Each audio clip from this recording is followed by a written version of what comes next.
Yo! Bonjour! Et moi? Je suis là. Comment va?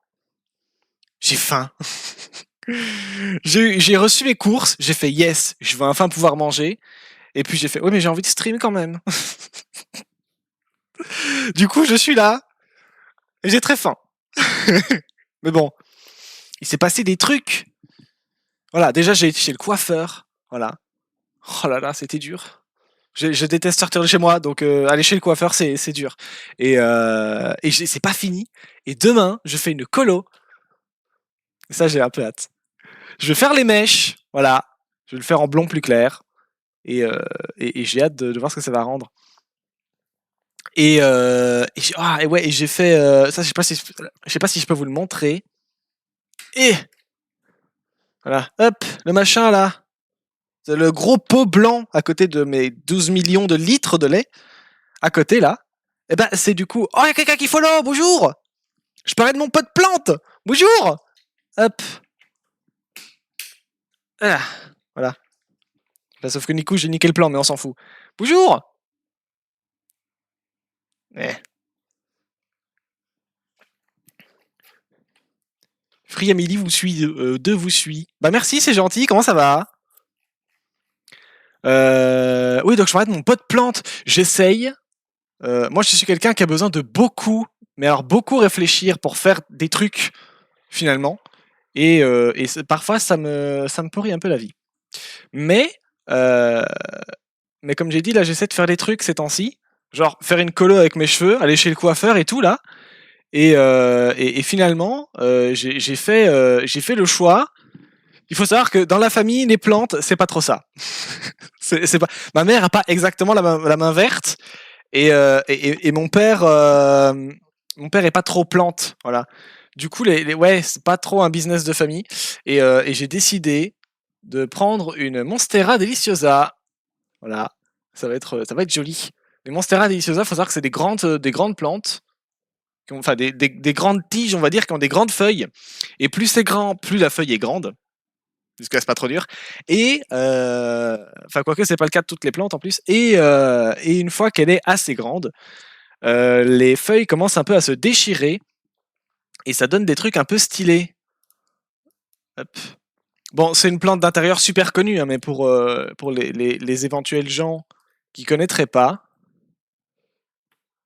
hop, je vais vous montrer ça. J'ai changé les paramètres partout. J'ai regardé un peu des vidéos, j'ai trouvé des nouveaux trucs à changer sur mon profil Twitch et tout là, et dans OBS.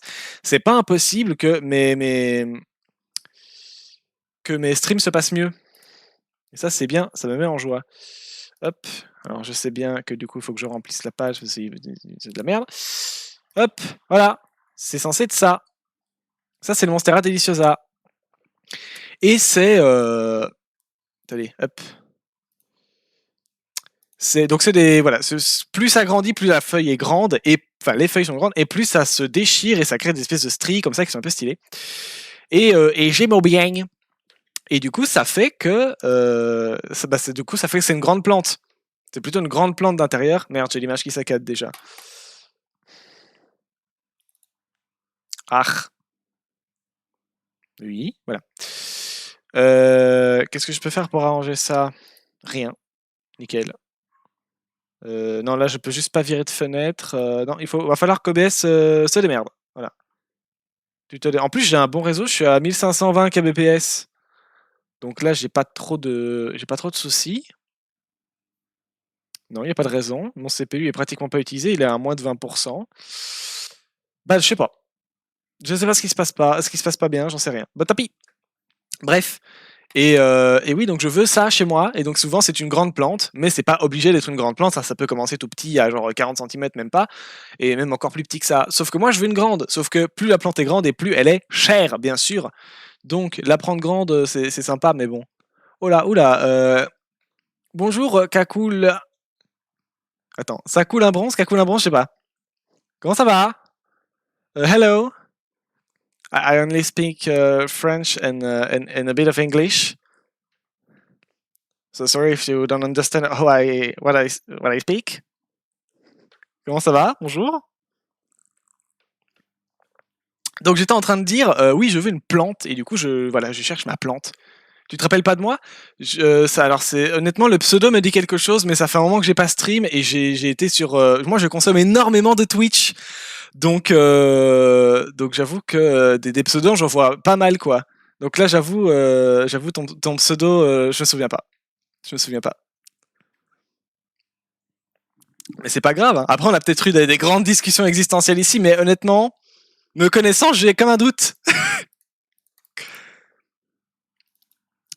Qu'est-ce que j'ai oublié? On se connaît d'où? En plus, avec Twitch Chat, je peux voir ce que tu as déjà été écrire ici, je crois.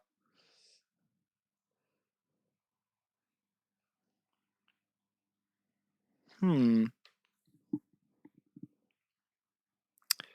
Non, non.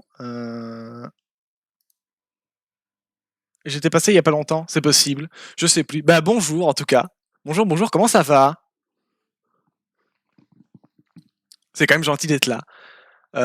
Ouais, bah donc moi je veux ma Monstera. Et du coup, je me suis pris mon pot.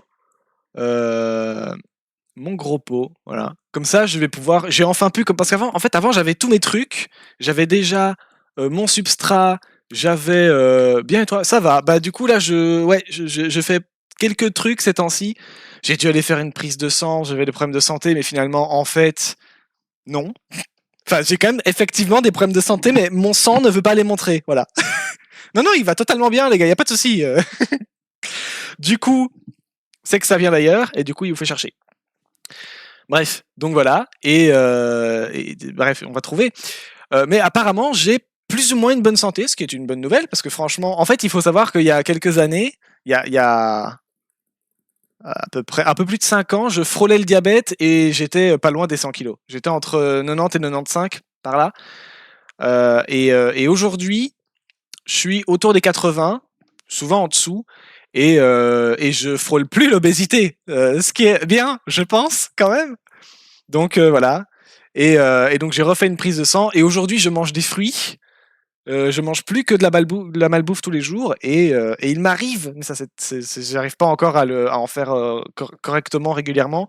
Il m'arrive de faire, on va pas vraiment appeler ça du sport, mais on va dire 20 à 30 minutes de marche. Il faut savoir qu'à chaque fois que je sors de chez moi, souvent ce que je fais, c'est que je prends pas les bus, ou alors je prends les bus pour des petits trajets, des petites parties, parce que les bus et moi on s'entend pas super bien, et du coup, c'est plus simple pour moi quand je peux de faire les trajets à pied.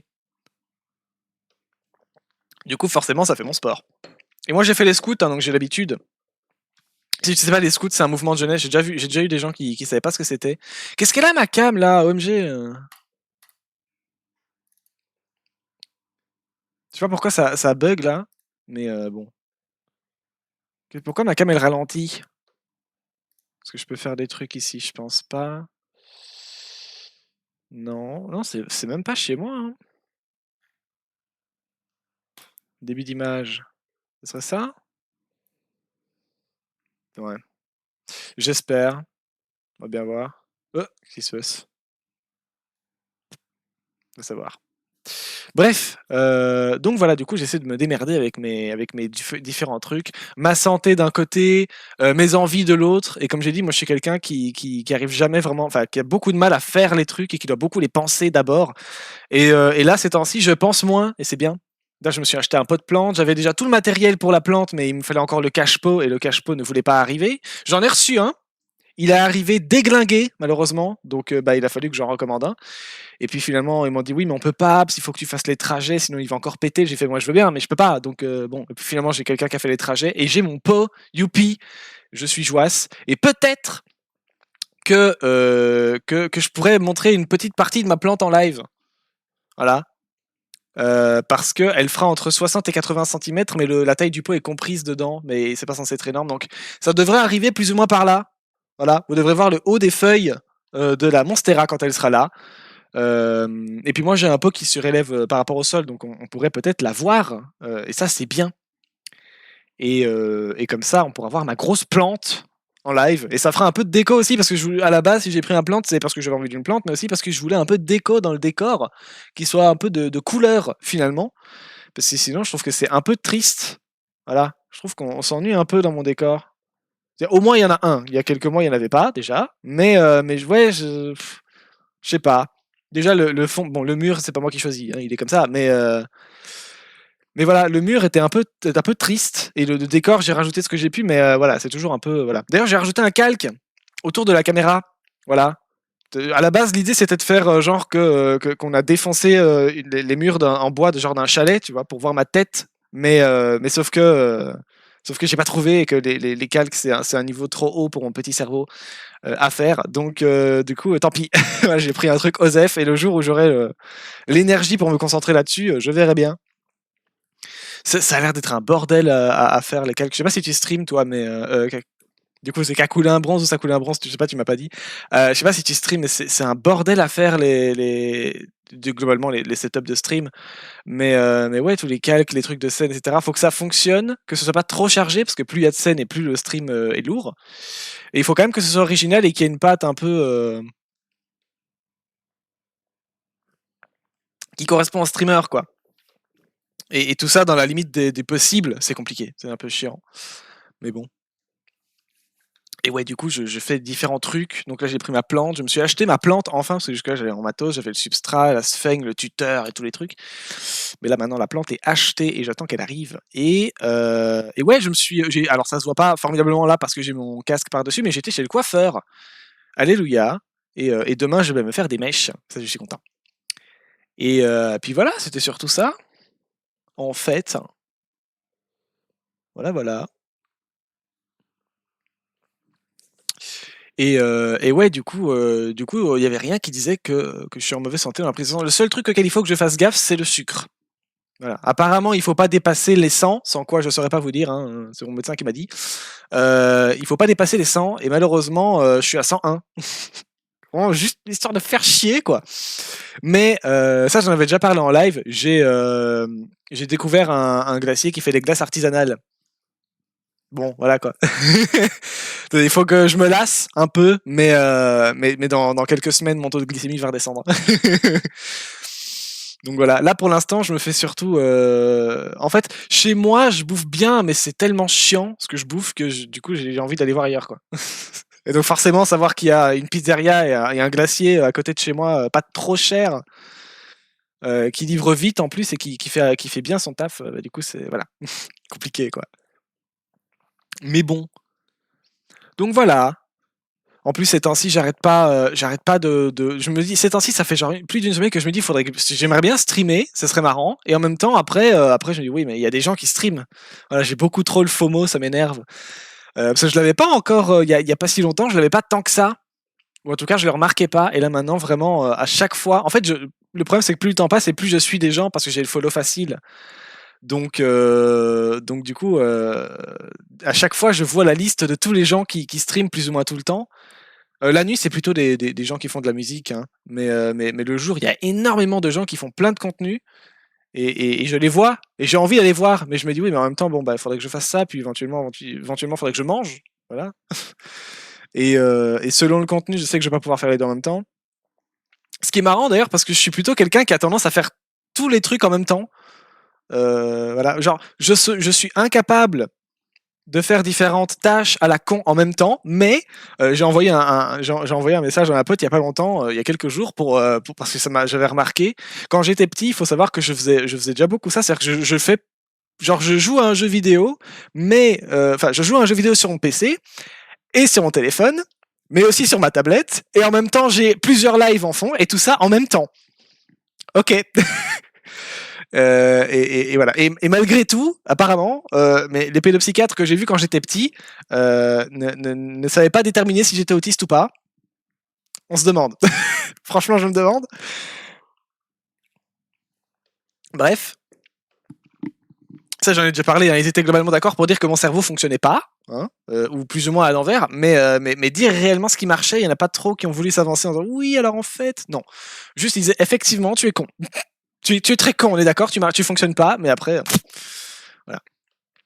Ça, c'est parce qu'ils m'ont pas vu quand j'étais petit, regarder Nickelodeon à la télévision, jouer à la Wii en même temps, et en plus jouer sur mon téléphone.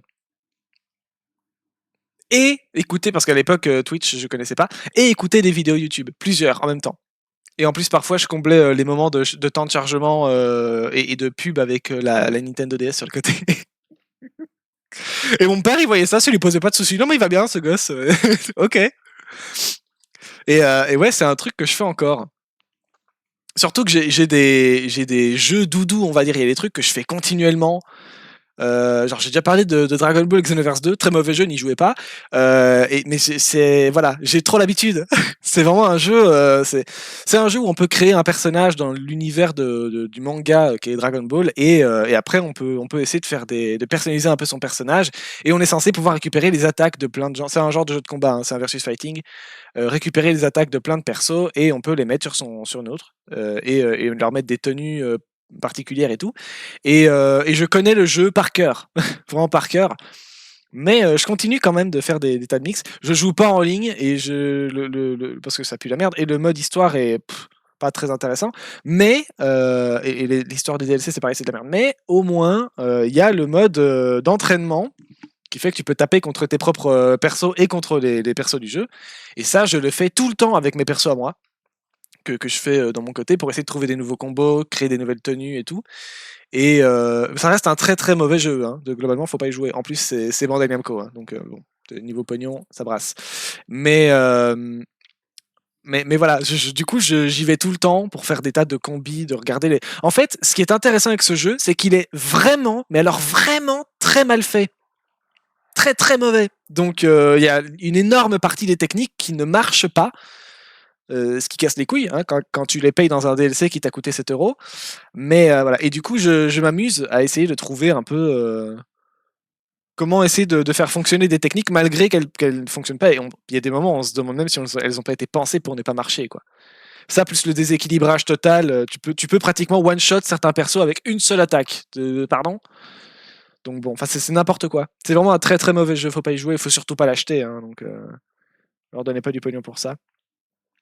Et du coup, moi, depuis, je suis Budokai Tenkaichi 4 parce que je suis un grand fan quand même de Dragon Ball. Je déteste Dragon Ball Super, mais j'adore Dragon Ball et Dragon Ball Z. Et j'ai bien aimé GT aussi. Il y a beaucoup de problèmes dans Dragon Ball GT, mais faut pas déconner. Au moins, ils avaient envie de faire quelque chose. Dragon Ball Super, c'est de la merde du début à la fin. Il y a un seul truc que j'ai accepté, que j'ai même plutôt bien aimé, c'est Zamasu. Et ils ont réussi à le ruiner totalement à la fin.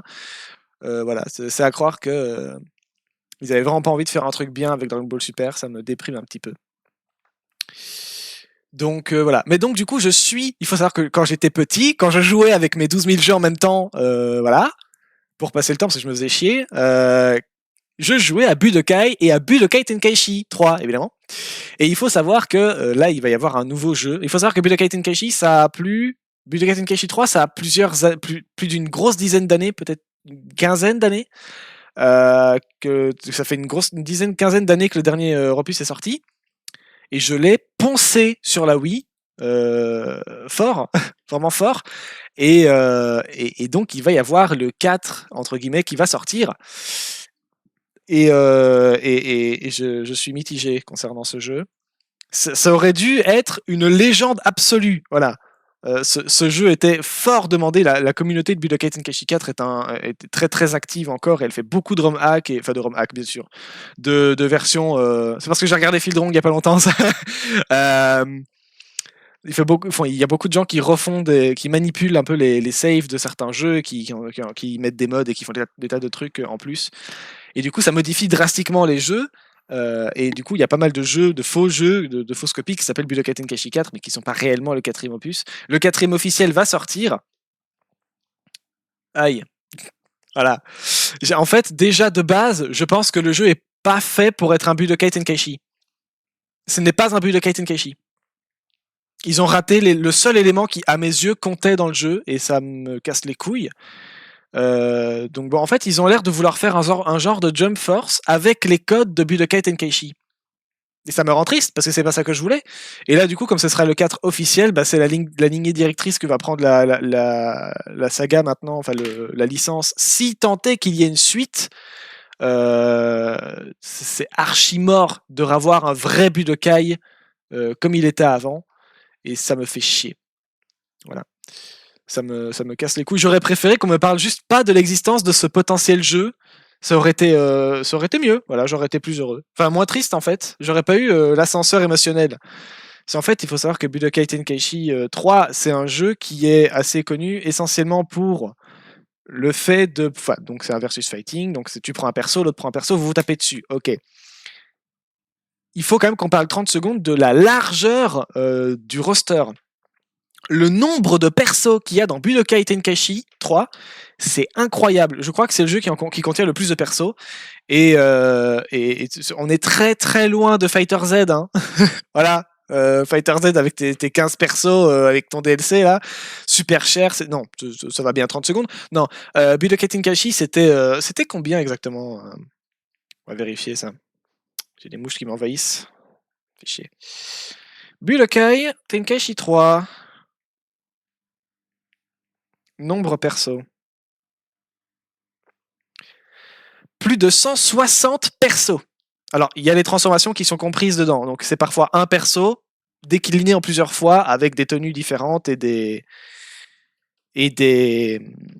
attaques différentes et des transformations différentes. Mais enfin bon, ça reste quand même globalement le même perso. Il y a quand même une différence.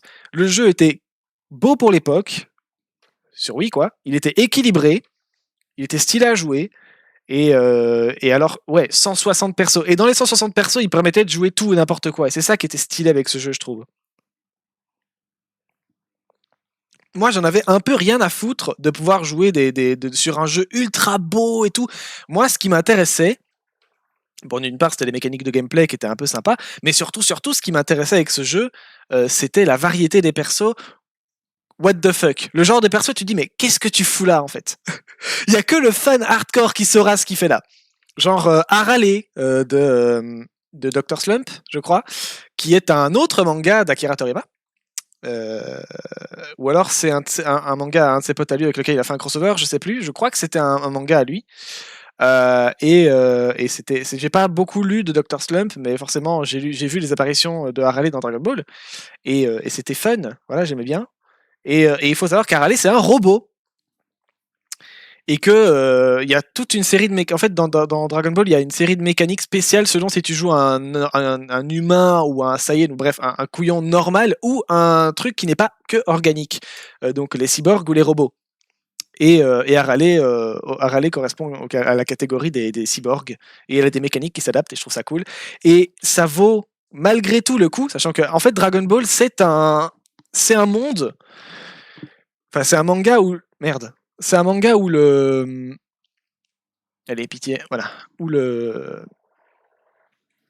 puissance monte en flèche très vite. Trop vite. Et du coup, tu te retrouves assez vite avec des persos qui peuvent détruire des planètes avec une pichenette. Alors qu'au début, c'était juste une putain de compétition d'arts martiaux avec des gens qui se mettent des pichenettes dessus, sur la tronche, et ils explosent pas après, tu vois, c'est des combats normaux. Donc bon, c'était moins... voilà, les gens étaient moins forts. Et c'était bien. Les deux sont bien, hein, ça me pose aucun problème. Mais voilà, le fait est que dans l'escalade un peu de puissance, il y a des persos qu'on pouvait représenter dans un Budokai, pas un Budokai Tenkaichi, je parle d'une autre licence, qui pouvaient être là au début, genre Tenchinan dans Budokai 1, tu fais OK, Tenchinan et Yamcha, je veux bien les jouer. Et puis, il y a des jeux où tu te dis, mais en fait, ils ont moins de stats, ils sont moins forts, ils ont pas de transformation, ils ont des techniques de merde. Pourquoi je les jouerais en fait? À côté, je peux jouer à un Freezer qui te balance des supernovas qui font la moitié des PV de l'adversaire. Ça sert à rien de jouer Yamcha, à part pour le troll. Du coup,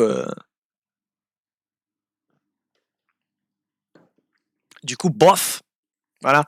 Mais dans Budokai Tenkaichi, non seulement tu peux jouer Tenchinan et Yamcha sans que le jeu soit déséquilibré, t'as tout autant tes chances en jouant un Tenchinan qu'en jouant un Freezer, ce qui est très cool. Et même, bon, alors les fusions, c'est encore à un autre niveau. Là, c'est tellement fort que il y a quand même un petit déséquilibre. Mais il y a moyen de les contrer quand même.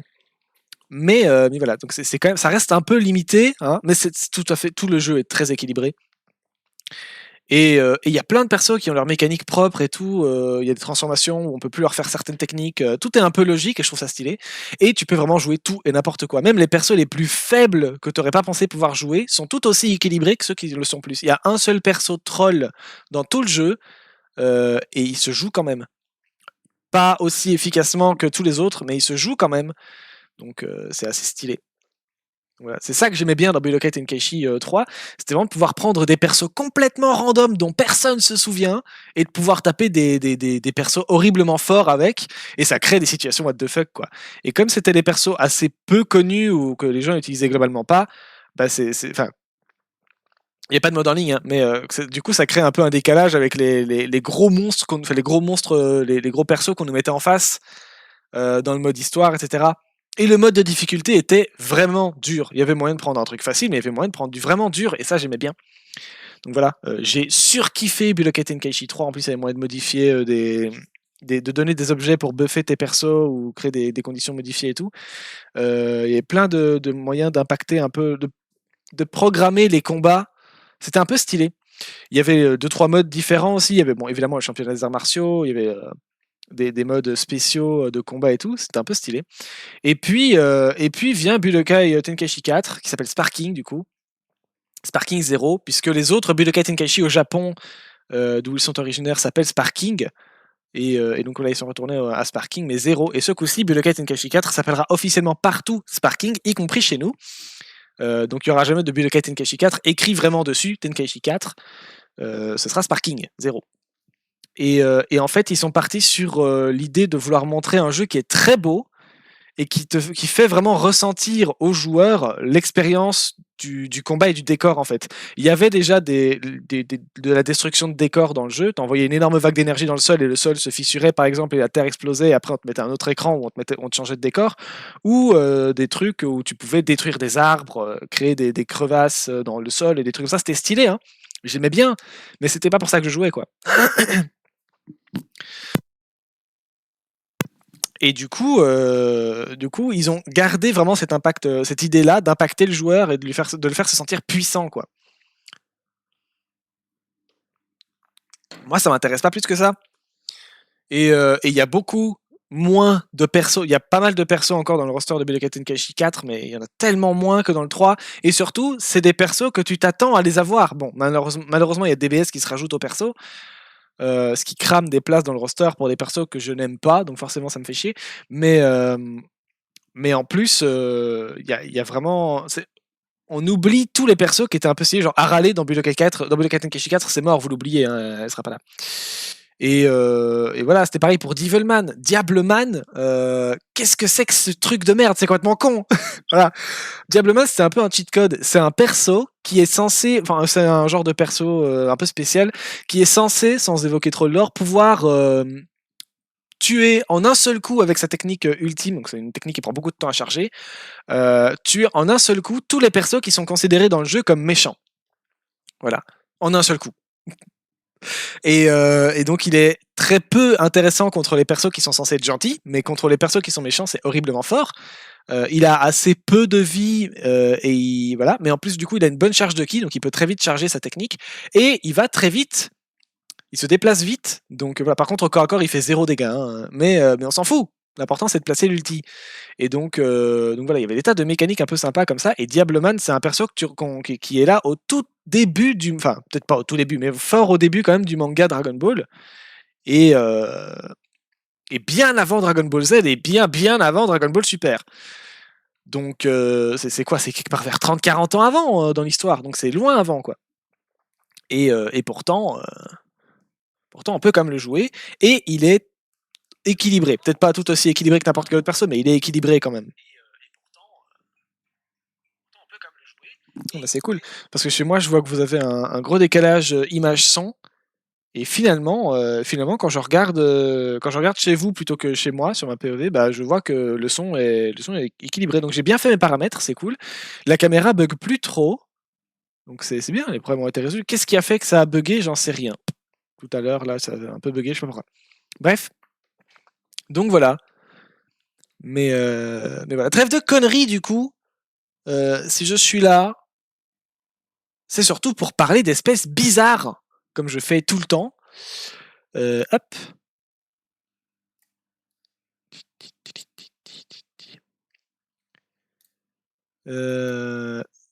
Attendez, j'essaie de me démerder avec mes scènes, hein. Donc ça va dans la cam, et ça va dans l'autre, mais sauf que du coup, ouais, on s'en fout du champ, c'est pas grave. Du coup, je peux vous mettre... Non, je peux pas parce que c'est pas la cam ChatGPT, c'est celle-là. Soon. Parce qu'en fait, il faut que j'arrive à... En fait, mes scènes dans OBS ne sont pas toutes faites tout le temps. Elles ne se remplissent que quand je mets les fenêtres. Et comme je préfère pas surcharger mon PC avec 12 000 fenêtres en même temps, bah du coup, je les coupe. Du coup, j'ai mes scènes vides. Du coup, il faut que je les remplisse, quoi. Voilà. Hop, ça c'est la cam Google et ça c'est la cam moi. Du coup, alors oui, est-ce que vous avez une envie de parler d'une espèce bizarre, ou pas bizarre, pardon, d'une espèce en général? Attendez, j'ai l'impression que vous avez... Ah oui, c'est con ça, pourquoi c'est décalé? Pourquoi c'est décalé? Bon, ah bah non, même pas, je ne sais pas, c'est con alors. C'est très con. Ah, d'accord, si, c'est parce que c'est crop. C'est crop un peu raide là. Ah oui. Attends.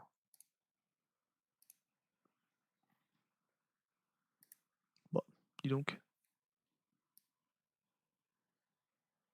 Ouais, non, faut pas déconner.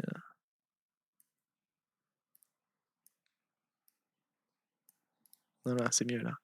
Donc oui, si vous avez envie de parler d'une espèce bizarre, je vous invite à taper le nom dans le chat. J'essaie de régler mes soucis là. Et si vous n'avez pas d'idée, il y a toujours la commande roue, point d'exclamation, roue, R-E-U-E, qui est dans le titre, si vous voulez la taper, qui lancera un sujet aléatoire parmi une liste de sujets que j'ai préfaite à l'avance, donc des mammifères, des oiseaux, etc. Et on va découvrir une espèce chelou. Attendez, parce que là, je vois du coup qu'elle est... C'est bizarre, pourquoi soudainement c'est trop crop au-dessus, enfin pas en dessous et pas assez au-dessus, bref, voilà. Hein, je me demande. Bizarre. Je ne sais pas. C'est spécial en tout cas. Bon, écoutez, on fera avec. Hein. C'est peut-être... parce que j'avais jamais eu ce problème-là avant, c'est peut-être parce que j'ai modifié les paramètres de la chaîne. Là, elle est ici. Tu n'es plus assez grande du coup. Bah, faut l'agrandir alors. Vas-y, dites-moi la taille du titre, quoi. Oui, c'est mieux. Attends, parce que là, du coup, je la vois quand même fort grande ici, moi. Pas besoin de tout cet espace-là. Par contre, cet espace-ci, on le veut bien. Des mathématiques complexes, là. Hein. C'est compliqué. Hop. J'ai le nez qui gratte, au secours. Ah oui, et tiens, du coup, dans la prise de sang, on a pu confirmer, enfin, bon, ça je le savais déjà, je suis pas débile, mais du coup, on avait confirmé que je suis effectivement allergique au rhume des foins. Et ça, c'est bien, parce qu'à chaque fois que j'en parle aux gens, le premier réflexe, je sais pas pourquoi, hein, parce que les gens aiment bien me faire chier, le premier réflexe, c'est t'es sûr? Mais vraiment, t'es sûr? Enfin, c'est-à-dire que oui, uniquement pendant les 2 mois des congés d'été, là, j'ai tous les symptômes et genre super violent. Et bizarrement, quand je prends des antihistaminiques, ça se passe mieux. Oui, je suis allergique oui, je suis allergique au pollen, ouais. Ouais. Mais t'es sûr, genre? Oui, connasse, putain. Donc bon. Et ouais, ça, je sais pas. Il y en a, la première, tu leur donnes une information, la première chose qu'ils vont faire, c'est dire que t'as tort. Voilà. Je sais pas pourquoi. Bref, donc je suis effectivement et définitivement allergique au foin. J'aurais préféré que la prise de sang dise que c'était pas le cas. Hein. Genre, non, mais en fait, il va très bien, il n'y a pas de souci. C'est lui qui exagère, je sais pas. Parce que du coup, là, j'ai la certitude que c'est bien chiant. Vous inquiétez pas, je chipote à mes scènes, hein, tout va bien.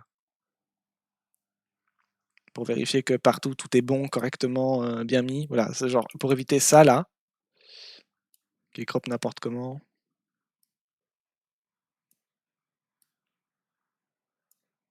Voilà, qui m'y a eu.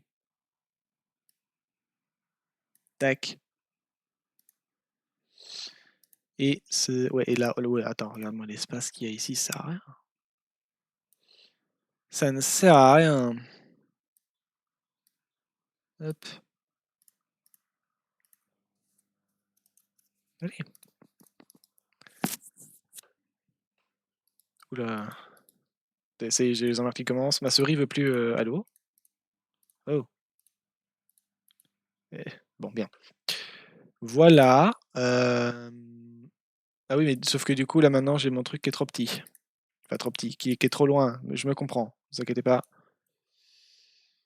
J'ai la chance de parvenir à me comprendre, moi et les 12 000 voix dans ma tête. Sachez qu'on est très nombreux, hein. Voilà. Dans ma tête, en tout cas. Ou est-ce que... Ouais, non mais là, du coup, c'est le même souci, hein. C'est aussi parce que le titre est plus long, parce que j'ai changé de compile. Qu'on le voit plus. Et qu'on ne le voyait pas avant. C'est pour ça. Pour ça que ça ne va pas. Et oui. Ça se trouve, là, je suis en train de crop tous mes trucs, alors qu'en fait, c'est vraiment juste la faute à la compile. En fait, ces temps-ci, j'hésite un peu parce que j'ai des compiles différentes. J'ai créé une playlist pour les musiques sons que j'écoute moi, de mon côté, sur YouTube, et j'ai créé une playlist pour les musiques que je veux mettre en live. Sauf que c'est des trucs qui n'ont... Moi, j'écoute beaucoup de trucs qui n'ont aucun rapport les uns avec les autres. Vraiment. Et du coup, j'ai des trucs qui... Enfin, c'est pas du tout le même mood en plus, et pas du tout le même genre qui s'enchaîne, et je me dis, ouais, à entendre, en fait, c'est parfaitement incohérent, et du coup, je me demande si c'est vraiment si agréable que ça. Et donc, j'ai préféré mettre des compiles comme je mets là maintenant, plus préfaites, quoi. Avec des musiques que j'écoute pas spécialement, mais qui sont fort pensées pour être des musiques de live, quoi. Enfin, pas pensées pour, compris, mais il y a beaucoup de gens qui s'en servent justement en live parce que c'est plus pratique. Du coup, j'hésite. J'aime bien me servir de celle-là, mais ça fait tellement moins personnel que bon. Mais en même temps, ça fait plus constant, quoi. Voilà. C'est plus cohérent tout le temps. Du coup, je ne sais pas trop quelle playlist utiliser.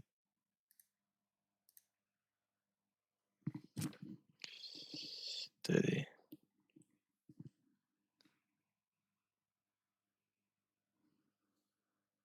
Tiens, je me demande. Il n'y a que chez moi que le son est faible. J'ai l'impression que le son vient de passer faible, le son de la musique, j'entends.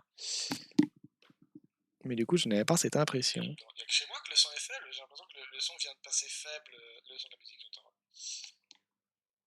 Mais vous n'avez pas? Attendez, je vais vous le monter. Wow, c'est un peu fort. Hein.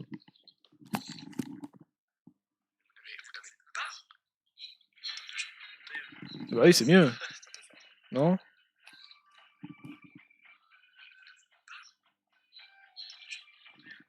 Oui, ça doit être mieux, hein, je pense. Ok, on vous le laissera là-dessus. Si vous trouvez que le son est chiant, n'hésitez pas à le dire, hein, comme ça je règle le souci. Ça évite des emmerdes. Voilà. Je sais plus trop ce que je disais. Tant pis, on va passer sur l'espèce bizarre. On va peut-être en faire une. Enfin, on va au moins en faire une. On va peut-être en faire qu'une seule, peut-être deux.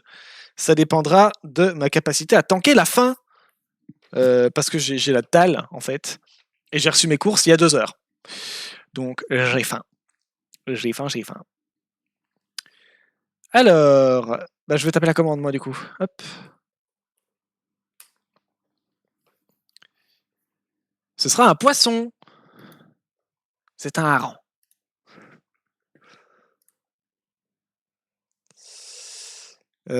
C'est ici que je vais. Voilà. Ah oui, mais donc du coup, vous n'êtes pas sur la bonne cam. Là. Donc, ici, là. Alors, un poissouze. Cite-moi une espèce. Pitié. De poisson très peu connu. Et avec des capacités bizarres. Voilà. C'est surtout ça qu'on fait ici. Hein. Il m'arrive de me filmer en train de jouer à. De me filmer en train de jouer à Zelda. Plutôt Tears of the Kingdom. Mais bon, voilà. C'est essentiellement ça qu'on fait ici, c'est qu'on découvre des espèces bizarres. On en a presque 60, je crois. Voilà. On doit en être à 58. Et donc on découvre un peu des trucs bizarres. Voilà. Et on essaie de voir un peu ce que c'est, on fait le tour, on regarde le statut de conservation, comment ça marche, où ça vit, etc. Et j'avais pensé maintenant que je m'en rappelle là, j'avais pensé à peut-être rajouter les cryptides en live aussi. On pourrait voir des cryptides. Donc les cryptides, c'est des créatures qui, jusqu'à preuve du contraire, n'existent pas, genre le monstre du Loch Ness. Et il y a des gens dont le boulot consiste à prouver qu'elles existent en trouvant des preuves, quoi. Sauf que c'est assez rarement, ça marche rarement. Ça permet de découvrir des nouvelles espèces, hein, mais bon, voilà, genre le Wolpertinger et le Bigfoot, ou voilà, tout ça, laissez tomber, on trouvera pas parce que ça n'existait pas. Mais voilà, il y a des trucs, on se dit, ça serait cool quand même si ça existait, et parfois ça existe. Mais c'est des espèces un peu plus, un peu moins fantastiques, disons. Voilà. Alors. Donc ici, on va parler d'un poisson avec des capacités bizarres, Elastronestidé. D'accord. Le poisson épée. Ce poisson abyssal, donc c'est pas beau. Déjà, je préviens, c'est abyssal, c'est souvent pas très beau. Voilà, ça vit en fait tellement profondément sous la surface que ça se fait un peu écraser par la pression. Et du coup, ça évolue de manière à pouvoir supporter la pression, qui est beaucoup plus forte sous l'eau qu'au-dessus de l'eau. Et du coup, souvent, déjà c'est tout petit, et souvent, la gueule du truc, quoi. Genre les baudroies abyssales, voilà, ça vient de là. Le gros machin dans Nemo avec la source de lumière, là, l'espèce d'ampoule, bah ça vient de là. C'est tout petit, hein, rassurez-vous, ça fait cette taille-là globalement, hein, à peu près. C'est pas bien grand, mais bon, forcément, du point de vue d'un poisson clown, c'est pas la même. Mais bref. Donc il est chelou parce qu'il fait de la bioluminescence comme souvent dans les abysses. C'est pas le cas de tous les trucs qui vivent sous l'eau, hein, dans les abysses, mais enfin quand même c'est quand même une caractéristique connue. C'est quoi la bioluminescence? C'est quand on fait de la lumière avec notre propre corps.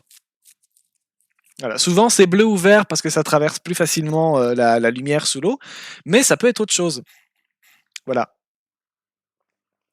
Alors...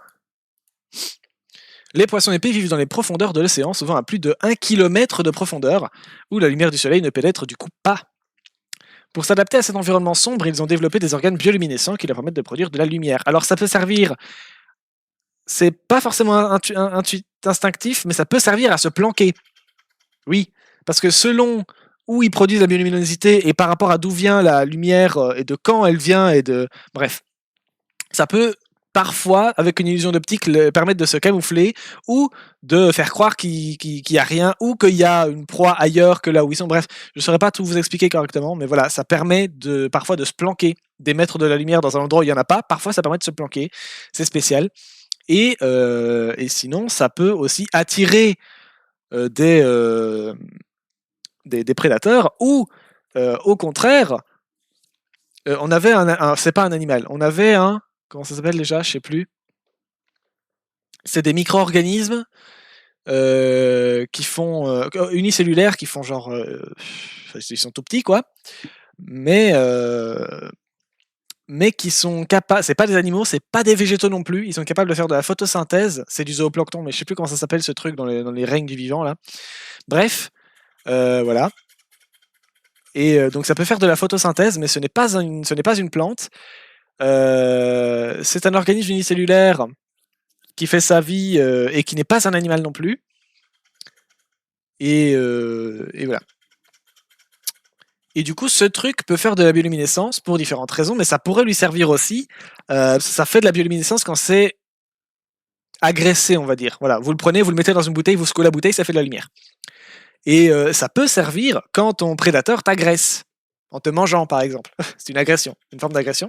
Et c'est pratique parce que du coup, c'est dire ok, bouffe-moi, mais sache que tout le monde nous voit dans un endroit où les prédateurs ne voient généralement rien. Sous-entendu, tu vas être vu, quoi. Et donc le prédateur, qui a lui-même des prédateurs, se creuse pour savoir si ça vaut le coup. Voilà. Voilà.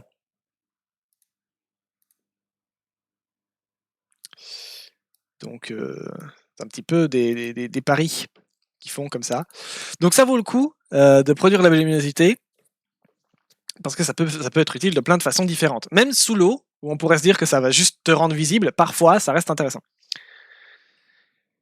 Donc il fait de la bioluminescence. Ses organes sont situés sur différentes parties de leur corps. donc des poissons, y compris sous leurs yeux et le long de leur ventre, ce qui leur permet d'attirer les proies ou de communiquer avec d'autres membres de leur espèce.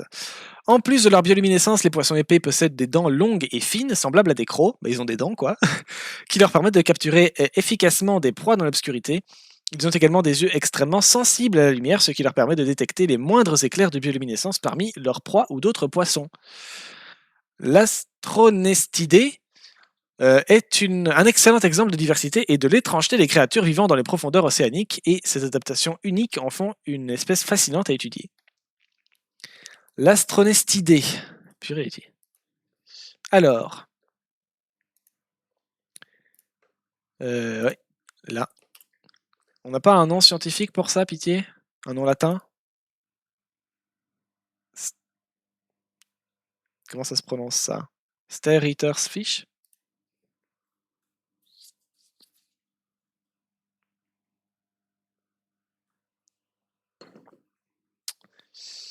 On n'a pas un nom commun?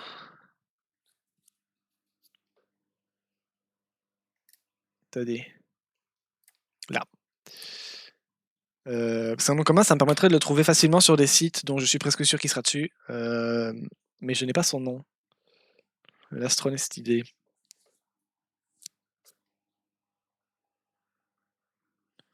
Vous l'avez pas en French, please?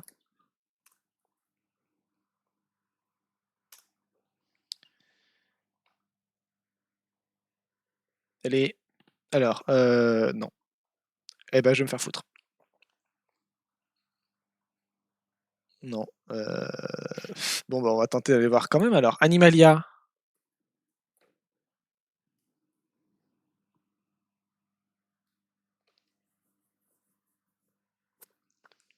Oh là, ça met des plombs à charger déjà. Pas forcément bon signe, ça. Je vérifie les paramètres son, ne vous inquiétez pas. Pas forcément bon signe, ça. Ah, mais il a toujours pas fini de charger? Ah oui, d'accord. Bon, on n'est pas rendu, hein. Ah, mais il a toujours pas fini de charger? Bon, le paramètre de son, ça m'a l'air d'aller. Mais oui, qu'est-ce que je fais, moi, du coup? Pas rester là une éternité à attendre que t'aies fini. Bon. Ouais, Manimal War, je pense pas qu'il l'ait. Ah, merde, c'est vrai que ce soit un peu compliqué de trouver des infos sur celui-là ce coup-ci. Bah, surtout si le réseau veut pas, quoi, en fait. Pourtant, j'ai un bon kbps, hein, je suis toujours à 1500. Parfois, ça chute à 1300, mais enfin, ça va. Gna gna gna. Oh, mais tout est en anglais. J'ai un niveau d'anglais qui est correct, mais j'avoue que s'il y a un truc qui me fait défaut en anglais, plus que tout le reste, c'est le vocabulaire, quoi. Donc bon, ça fait un peu chier de devoir chercher ça.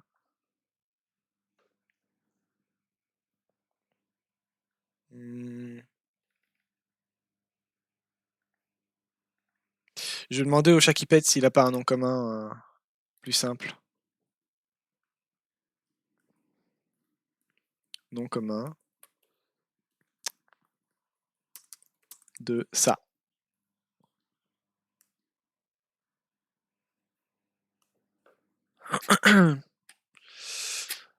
Le nom commun des poissons appartenant à la famille des astronésmicouilles.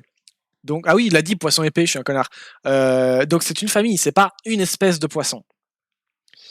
Ces poissons sont aussi parfois appelés lances des abysses, en raison de leur forme allongée et de leur habitat dans les profondeurs de l'océan. Poisson épais. On va sûrement trouver mieux des trucs. Voilà, on va sûrement trouver mieux comme ça. Je pense. Hein. Poisson épais. Alors faites gaffe, c'est abyssal, donc c'est sûrement pas très beau à regarder, quoi. Je préviens, je préviens.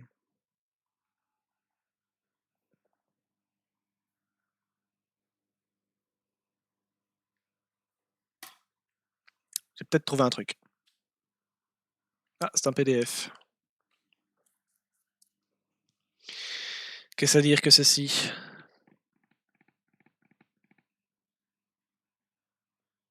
Ouais, mais du coup, je sais pas sur quoi je vais tomber.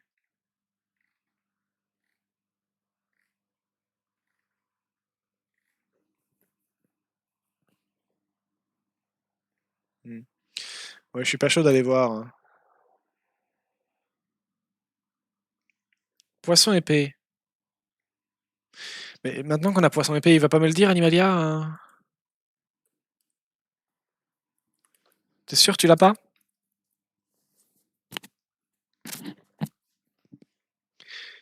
Espadon. Oui, tu te fous de ma gueule en plus.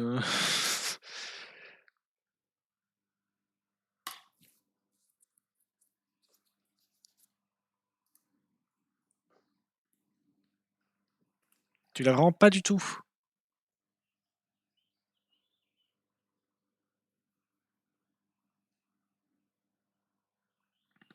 Putain, ça met des plombes à charger, ça casse les couilles. Pourtant, j'ai pas grand chose d'ouvert, hein. J'ai 3 pages et mon live, c'est tout.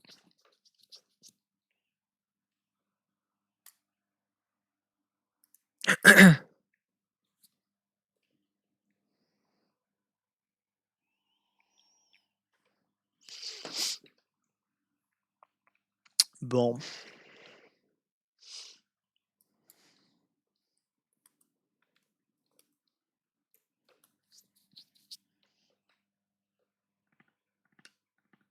Et quoi? On n'a pas attendu 8 jours, non?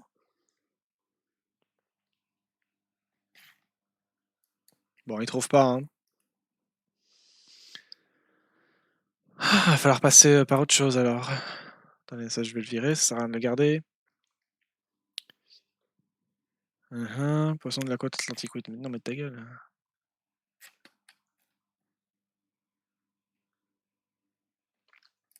Il m'a rien répondu d'autre pour trouver plus facilement? Les poissons épais aux poissons à dents en croc ou le lancier des abysses.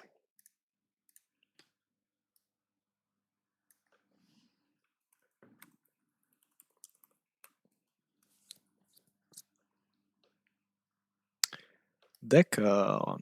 C'est de pire en pire. Il existe ce poisson ou pas? Myrène commune, non, c'est pas toi, non.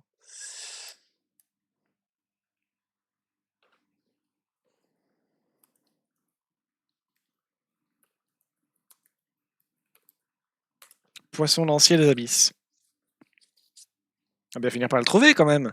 Poisson abyssal. Oh, va te faire foutre. Oh, va te faire foutre.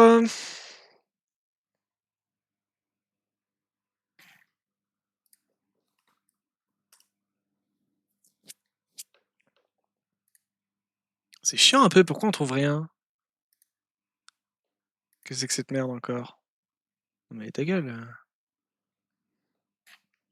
Il va peut-être falloir qu'on passe sur une autre espèce alors, parce que moi je veux bien, mais ils trouvent pas quoi. Gna gna. Abyssal.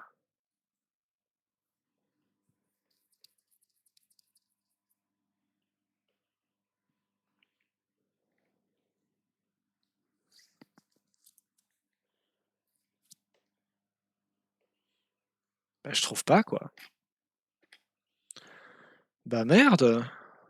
Mais il y a aucune trace, ils trouvent rien sur Lucas. Euh...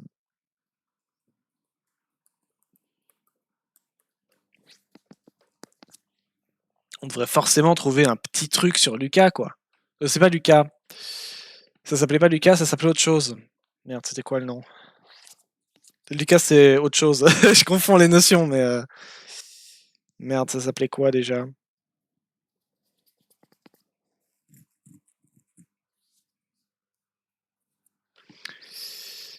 Ouais, le trouver par là, non?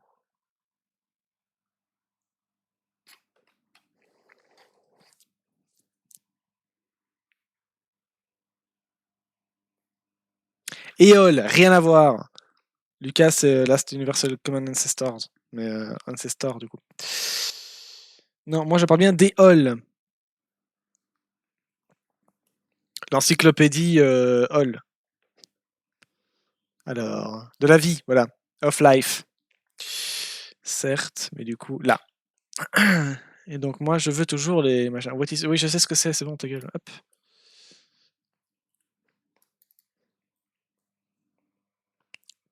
pas de résultat. Ah oui, d'accord. Bon, bah écoutez, on va passer sur autre chose. Hein. Moi, je veux bien, mais ce truc n'a pas l'air d'exister, en fait.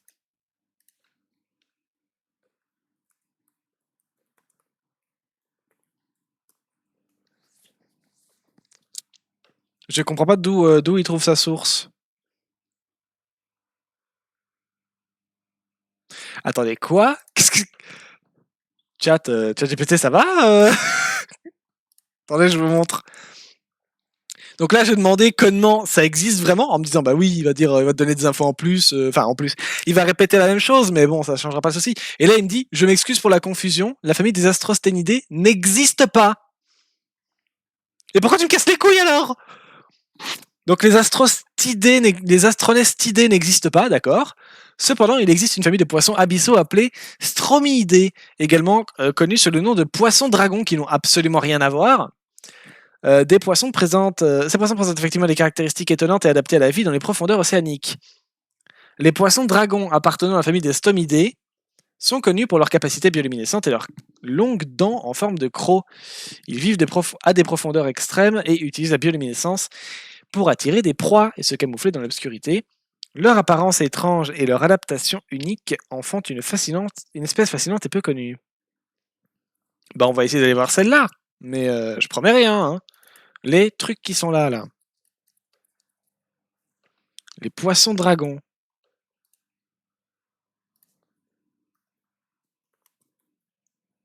Poisson dragon. Est-ce qu'on trouve quelque chose en ictologie, machin. Stomiiforme, ok, on a trouvé, youpi. Alors, ça. Donc, c'est une famille. Animalia. Vinag.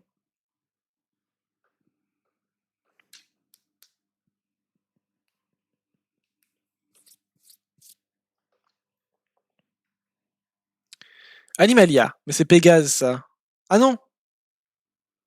Communément nommé Pégase, Eurypegasus draconis, petit poisson dragon entre autres. Attendez, on va aller voir quand même. Qu'es-tu? Il n'est pas du tout classé dans le bon truc phylogénétiquement parlant, donc ça m'étonnerait que ce soit ça. Je vois aucune trace du truc, hein, donc ça n'a pas l'air d'être toi.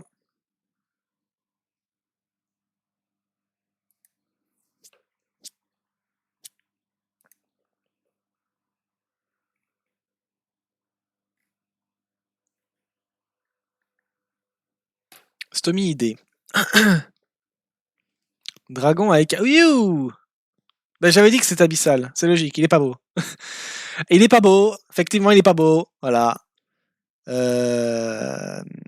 Attendez, je vous montre. Voilà, il est pas beau. Il est pas beau, il est pas beau. Donc, dragons à écailles sont une famille de poissons téléostéens. Donc, c'est effectivement des poissons. Voilà, je vous casserai pas les couilles avec la phylogénie du bordel, mais j'ai déjà expliqué sur ma chaîne. Ce qu'est réellement un poisson en science n'a rien à voir avec... Oula, je viens de sauter dans mon trépied.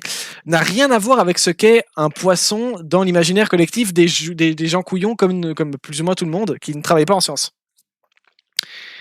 Donc, voilà. Il faut le savoir, hein, ça il faut le savoir. Hein.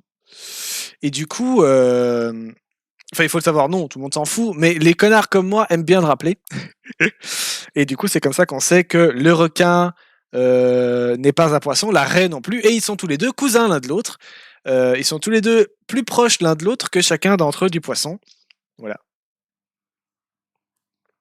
J'ai voulu faire une vidéo là-dessus, mais une vidéo que j'aurais postée sur YouTube, mais c'est trop chiant de monter. Je sais pas faire de montage. Et tout seul, il me faut quelqu'un pour me diriger, me faire ma direction, parce que je sais pas où je vais, donc bon. J'ai été me filmer dans les bois quelque part pour essayer de voilà. J'avais une idée du texte, je savais plus ou moins ce que je voulais faire, mais le jouer c'est compliqué et ouais donc voilà.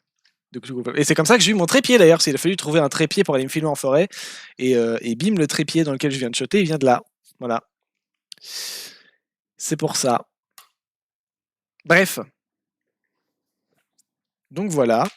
Et donc je voulais faire une vidéo là-dessus parce qu'il y a différents trucs à prendre en compte quand on parle de poissons pour savoir si c'en est vraiment un ou pas. la base la plus efficace si vous voulez vraiment savoir, bon, du premier coup d'œil ça va pas être possible du coup, mais si vous voulez vraiment savoir si le poisson est un poisson ou pas, c'est d'aller voir dans sa famille s'il est considéré comme téléostéen ou comme actinoptérygien. Bon, téléostéen c'est un poisson, ça c'est sûr, c'est comme ça, mais c'est comme ça qu'on définit les poissons, quoi. Mais si c'est un actinoptérygien, un peu de phylogénie, hein, mais sauf que tout le monde s'en fout, du coup, c'est moins sûr. Voilà. Les téléostéens n'englobent que les poissons, mais les téléostéens, ce sont un groupe, enfin c'est un groupe descendant des actinoptérygiens qui héritent de leurs caractéristiques. Et voilà. Les actinoptérygiens, ce sont des poissons qui ont des nageoires rayonnées, comme les chips Lay's là. Du coup, vous avez genre Nemo, il a une nageoire rayonnée, voilà. Il a comme des palmes quoi sur les mains. C'est un peu pareil. Enfin, c'est pas pareil, c'est pas un peu pareil, c'est exactement ça. Voilà. Et donc, il y a des poissons qui ont ça. Et vous regardez 30 secondes sur les nageoires d'un requin pour voir que il n'y a pas ces stries là. C'est comme du caoutchouc, quoi. C'est tout lisse, c'est tout d'un bloc. Bah, du coup, c'est pas un poisson. C'est pas un actinoptérygien en tout cas. Si ce n'est pas un actinoptérygien, ce n'est pas un téléostéen. Donc, c'est forcément pas un poisson. Voilà. Donc, les téléostéens, c'est assurément que des poissons. Mais ça n'englobe que 98% de ce qu'on appelle poisson en termes scientifiques. Il reste une partie de ce qu'il y a dans les actinoptérygiens, mais les actinoptérygiens ne contiennent que 2%, enfin, contiennent les 98% de poissons des téléostéens, puisque les téléostéens sont les actinoptérygiens, il faut suivre, mais c'est plus facile quand je peux le faire à l'écrit, que je prends mon temps et tout, mais là, je sais pas trop où je vais, je me perds, mais bref. Mais donc ça englobe les téléostéens, mais ça englobe aussi tout plein de trucs qui ne le sont pas. Il faut imaginer les actinoptérygiens comme un arrière-grand-parent. Bah, l'arrière-grand-parent vous a donné, vous, téléostéen, mais il a aussi donné plein d'autres trucs qui ne sont pas vous, qui ne sont pas votre branche de la famille. Là, c'est pareil. Et imaginez que chacun des morceaux de la famille a reçu un truc différent de l'arrière-grand-père. Et ben, ça fait que vous avez eu des nageoires avec des palmes, quoi, et les autres, ils ont eu des trucs qui avaient rien à voir. Ce qui n'est pas le cas du requin, hein, ça date d'encore beaucoup plus loin que ça. Mais voilà, il faut imaginer cette idée-là pour plein de types de poissons. Et voilà, donc les actinoptérygiens, c'est une version plus vieille, on va dire, des téléostéens, avec une seule caractéristique qui fait qu'on peut avoir une idée de si c'est un poisson ou pas, mais c'est pas parce qu'il a cette caractéristique que c'est forcément un poisson. Il faut aussi qu'il fasse partie des téléostéens ou qu'il ait des caractéristiques précises qui justifient l'exception. Bref, donc voilà, c'est un bordel à trouver, savoir si c'est vraiment un poisson ou pas.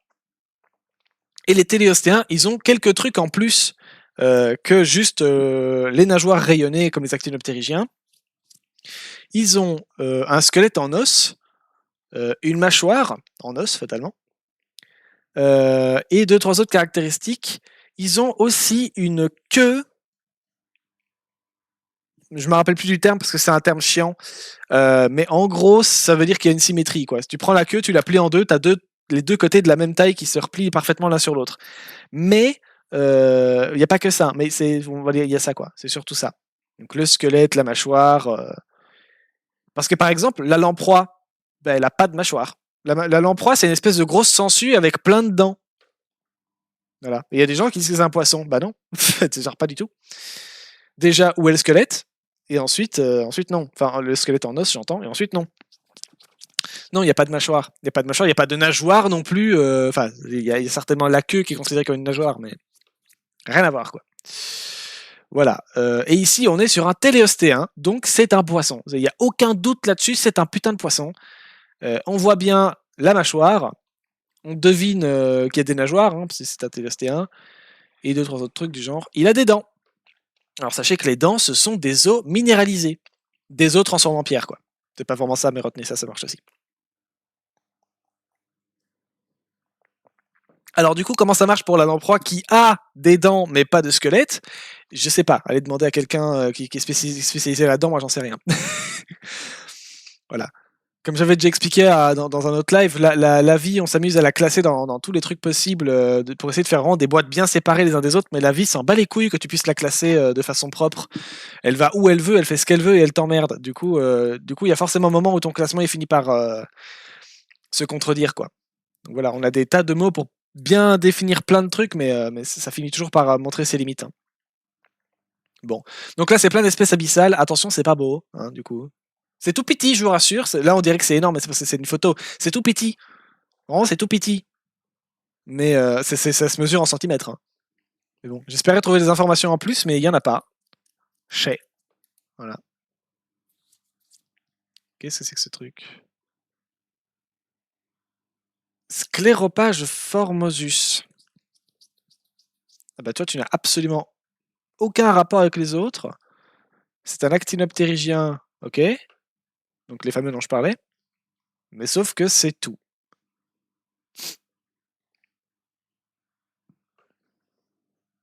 Connu sous le nom de poisson dragon, mais ça c'est l'espèce. On parle pas d'une famille ou d'un genre ou d'un truc comme ça, donc ce n'est pas le même poisson dragon que celui qu'on cherche. Oui, il faut suivre, hein.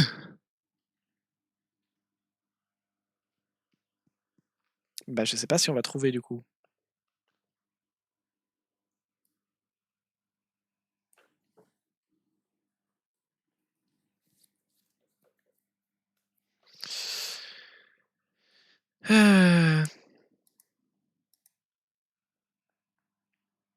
Oui, non mais d'accord, mais... Alors, ici on a un exemple type de poisson. Est-ce qu'on a des infos dessus? On n'a même pas de photo. Vas-y, c'est bon. Ah, là j'ai peut-être un truc. You. Non mais faites gaffe aux photos. J'avoue que je suis pas très à l'aise dans l'eau. Je dirais pas thalassophobe, mais je suis pas très à l'aise dans l'eau. Et j'ai une peur bleue des requins. Voilà, je n'irai pas sur ces sites. Il y a trop de détails qui me donnent l'impression que je vais mourir si je reste dessus, donc non. Non, non. Non, non, non. Voilà. Ah, putain. Mais ils ont une sale gueule, ces trucs, arrêtez de les mettre en gros plan, bordel. Lors de la dernière réunion... Oui, va te faire foutre, allez. Lors de la... Je pense que quelqu'un essaie de me faire passer un message, oui. Ça va, t'as fini, c'est bon, on peut y aller. La dernière réunion de la Société de biologie intégrative et comparative en janvier à Charleston, en Caroline du Sud, Christopher Kenally de l'université de Harvard a présenté le modèle informatique qu'il a construit pour étudier la mâchoire des poissons de la famille des stomiidés, appelés dragons à écailles, et qui vivent dans les grands fonds. Pour saisir les grosses proies dont il se nourrit, l'animal utilise sa gueule à très large ouverture, bardée de crocs surdimensionnés. Il a des grosses dents et une grande gueule, quoi. Un peu comme moi. Double problème, tout d'abord, la taille de cette mâchoire interdit aux poissons de la refermer rapidement à cause de la résistance à l'eau. Ah oui, le clapier est tellement immense que, vous savez, quand vous essayez de bouger vite ou de mettre des coups dans l'eau, vous êtes ralenti par le frottement de l'eau. Là, c'est pareil. Il y a tellement de surface que ça bouge tellement d'eau en même temps qu'il peut pas fermer la mâchoire vite. Ce qui est con. Enfin, c'est con quand on est un prédateur et qu'on chasse sous la flotte, quoi. Qui augmente de façon exponentielle avec la longueur de la gueule. Ensuite, la puissance de sa morsure est en fait relativement faible. Du coup, c'est logique, oui. Si à la fin, le coup est ultra amorti, c'est logique que tu puisses pas mordre très fort. Pour saisir les proies dont il se nourrit, l'animal utilise sa gueule à très large ouverture, machin. Ainsi, les modélisations de Kenally suggèrent que le poisson résout ses difficultés en attrapant sa proie de façon à ce qu'elle soit en position verticale entre ses crocs. Qui ne servent donc pas à empaler, mais à broyer, du coup, c'est ça? Ah non, mais qui ne servent donc pas que à empaler, mais comme on le pensait auparavant, je vais y arriver, hein. Qui ne servent donc pas que à empaler, comme on le pensait auparavant, mais aussi à maintenir la proie dans la bonne orientation, le temps nécessaire pour verrouiller les mâchoires autour de sa propre proie, qui passe de 1 seconde de saisie normalement à... Quoi? J'ai pas compris ce que j'ai lu. Le temps nécessaire pour verrouiller les mâchoires autour de la proie passe ainsi de 1 seconde à 0,125 secondes. J'ai pas compris, mais c'est pas grave. Bref, voilà, admirez ici le magnifique spécimen, bien sûr, de poisson. Hein. Voilà, dans son habitat naturel, bien sûr, hein, le béton, face à une haie. Alors, et là, on a la dentition du poisseuse. Bon. Bah, on n'a pas eu beaucoup, mais on a eu des trucs déjà, c'est pas mal.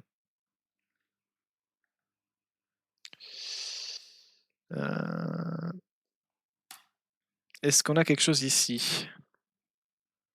Qu'est-ce que c'est que ça? Qu'est-ce que je regarde là? Quoi? Qu'est-ce que c'est que ce truc? J'arrive pas à comprendre ce que je regarde.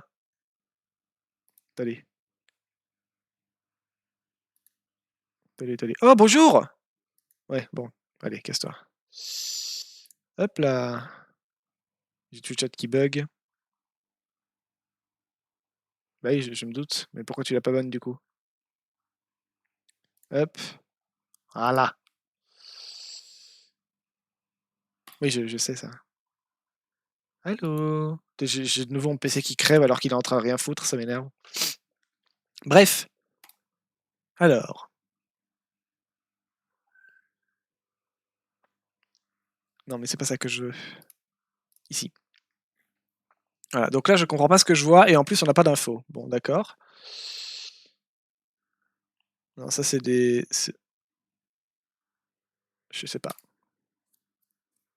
Dis donc, on n'a jamais autant galéré à trouver des infos. On a déjà galéré à trouver des infos sur une espèce, mais autant que là, je pense pas. Hein. Bon, on dirait des espèces d'anguilles en tout cas. Mais c'est totalement des poissons, des téléostéens. Donc c'est 100% des poissons. Matez la tronche du truc et dites-vous que c'est un poisson, quoi. Alors que le requin, non.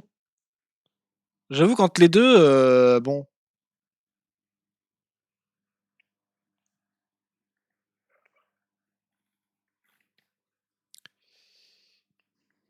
Stomie commune.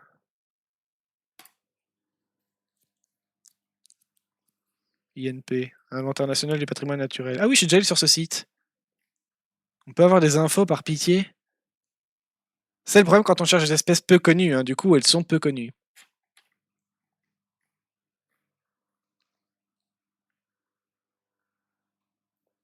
Enfin, ça a l'air de s'écrire Stomia, donc j'irai voir ça après. Sous-espèce, espèce genre. C'est bien un ordre, les stomiiformes, du coup.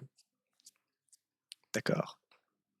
Téléostéen. Ah oui, et l'ordre du téléostéen. Donc c'est vraiment le truc qui vient après d'office, quoi. Donc c'est ouais, c'est très très proche. Enfin, c'est un poisson, mais en plus c'est très très proche du truc direct, quoi.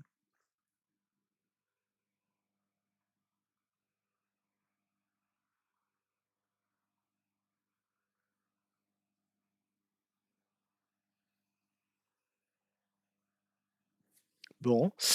Stomie commune. Bah, elle est commune.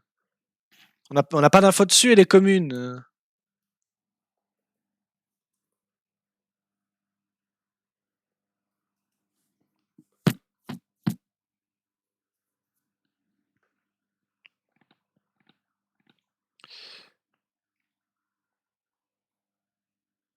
Non, ça c'est sur le cancer du côlon, c'est pas exactement ce que je cherche. Poisson, du con.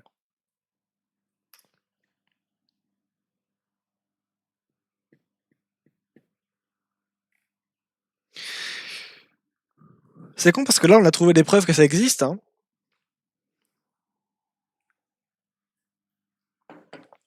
C'est contrairement à l'autre où apparemment ça n'existait pas, ou en tout cas il sait pas trop où il allait. Mais du coup le petit souci c'est que je trouve pas d'infos quoi.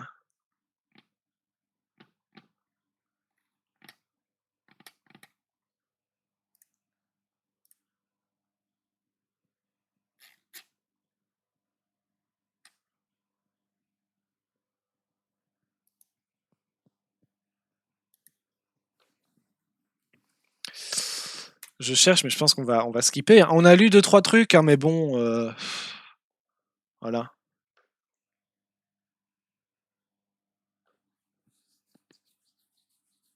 Ah si, j'ai trouvé un truc. Alors voilà, tout ça, tout ce que vous voyez là, vous voyez entre guillemets parce qu'on ne voit rien, c'est des stomies, des trucs là, donc les machins qu'on cherche, donc les poissons dragons. Mais, bon évidemment il y en a plein, mais il n'y a pas d'informations sur un genre, sur la famille, l'ordre précis. Qu'est-ce qu'on cherche? Ça c'est connu depuis 1810. Stomie commune. Bon bah on va aller voir ça. On a des chances d'avoir des infos dessus quand même, pitié. Voilà. Alors, on n'a pas moyen de l'avoir en French là? Si. Voilà. Le Stomia boa, dragon boa, est une espèce d'actinoptérygien dans la famille des stomiidés. Donc lui, c'est moins directement un poisson. C'est pas sûr que ce soit directement un poisson, mais enfin bon, ça reste un stomia. On a vu des stomias qui étaient qui étaient téléostères, donc des poissons. C'est pas, enfin c'est quand même probable que ce soit aussi un poisson. Otolithe, c'est-à-dire concrétion minérale trouvée dans l'oreille interne des vertébrés. D'accord. Quoi, il a comme nous des os dans les oreilles? Je cherche, hein, mais j'avoue que je. On le trouve au Groenland. Enfin une information, youpi. Le tissu minéralisé contient. C'était gentil, mais je sais pas. Donc, système visuel, des yeux lenticulaires. Oui. Donc il a des yeux en lentilles, quoi. Prenez les crabes, ils ont des yeux. Comment ça s'appelle déjà cette merde? Je sais plus. Enfin, ils ont des yeux sur tige, on va dire. Hein. Ils ont les sur pédoncule, je sais plus. Donc ils ont des pédonculés, voilà, des yeux pédonculés, je crois. Monsieur Krabs dans Bob l'éponge, par exemple, il a des grands yeux. En fait, c'est des espèces de grosses branches comme ça avec des yeux sur le devant. Mais sauf que lui, c'est lenticulé, donc j'imagine que c'est sous forme de lentilles. Bah, vous regardez n'importe quel œil de poisson, vous allez comprendre quoi. C'est des lentilles. Enfin, on dirait un œil quoi. Comment tu veux expliquer ça autrement? On dirait un œil. Voilà. Il a un œil qui ressemble à un œil, bravo. Il habite dans la flotte. No shit. Ça, j'aurais pas deviné. Système auditif, otolite, ouais, c'est donc il a un genre de truc. C'est quoi le otolite? On dirait qu'il a un genre de pierre dans l'oreille. Bon, un os minéralisé, donc c'est pas vraiment de la pierre, hein, mais. Les otolithes sont de petits cristaux de carbonate de calcium de forme oblongue et situés dans la membrane otoconiale. Ils s'associent à l'épithélium, bien sûr, tout ça on connaît, hein, c'est évident. Bref, c'est un cristal qu'ils ont dans l'oreille pour, sans certainement entendre, j'imagine. Ok. Et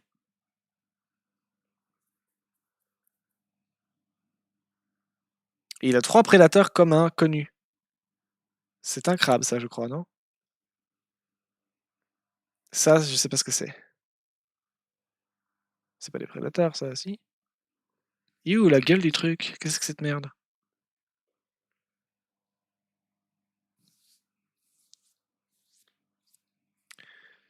On dirait qu'il a que des relations de prédateurs avec ça.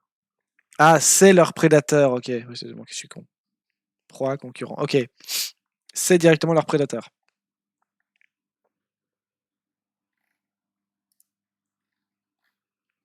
Et donc, oula, et oh, qu'est-ce qui se passe? Bien, donc voilà, on le trouve comme ça dans le monde. On le voit comme ça.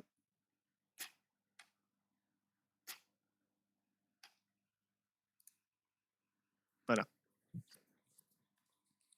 Donc il a l'air quand même plutôt bien réparti, c'est dommage. On a vraiment.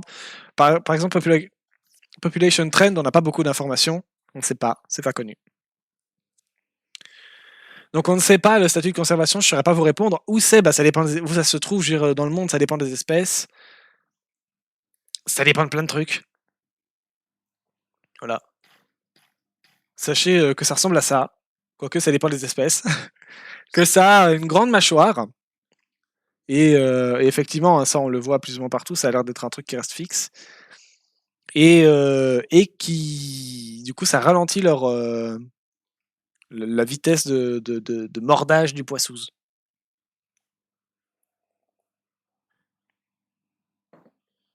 Ok.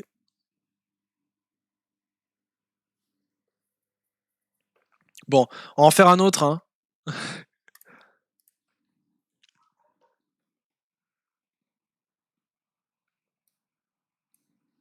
Hop là. Parce qu'on a quand même bien réussir à en faire un proprement, quoi.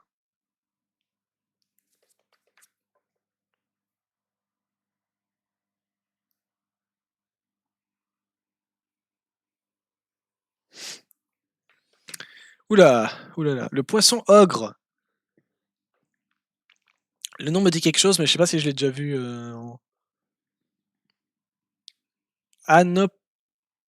Anoplogaster cornuta. En tout cas, les noms sont simples, hein, ça c'est bien. Genre, le chien c'est Canis canis, ça va. Mais le poisson ogre c'est Anoplogaster cornuta. Ok. Genre poisson poisson, ça marche aussi. Hein. Voici quelques-unes de ses caractéristiques inhabituelles. Apparence redoutable, oui, il a une sale gueule quoi. Effrayante, avec une grande tête, une bouche large garnie de dents acérées avec une peau sombre. Ses dents sont si longues qu'il ne peut pas fermer complètement la bouche. Ah oui, c'est encore super agréable à regarder ça. Habitat abyssal, encore entre 100 et 2000 km, 2000 km de profondeur, c'est beaucoup, ouais. Entre 100 et 2000 mètres, 200 et 2000 mètres de profondeur. Donc il va encore plus loin que l'autre qui allait qu'à 1 km de profondeur. Petite frappe. Ces zones profondes et sombres de l'océan sont difficiles à explorer, ce qui fait que bah, du coup on sait moins de trucs dessus quoi. Et la bioluminescence, et le comportement de chasse, un prédateur agressif utilisant des grandes dents pour attraper et retenir ses proies. Sa méthode de chasse est adaptée à l'environnement sombre et pressurisée des profondeurs océaniques. L'apparence et les adaptations du poisson ogre font de lui un exemple parfait de la diversité et de l'étrangeté des créatures des abysses.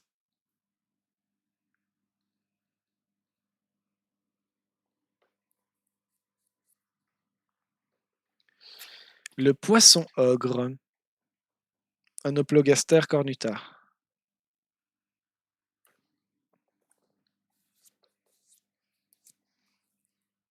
Bah, qu'est-ce que tu veux? Ok.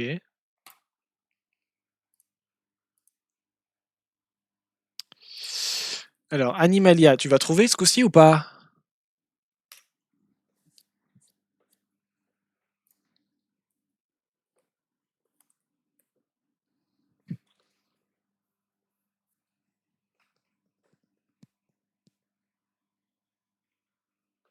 On n'a pas l'air de trouver. Hein. You, non, ouais, quoi.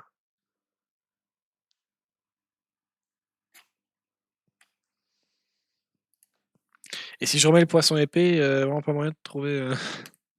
Non, je suis pas têtu. Je suis pas têtu. Non, ça c'est des oiseaux. C'est pas tout à fait ce que je cherche.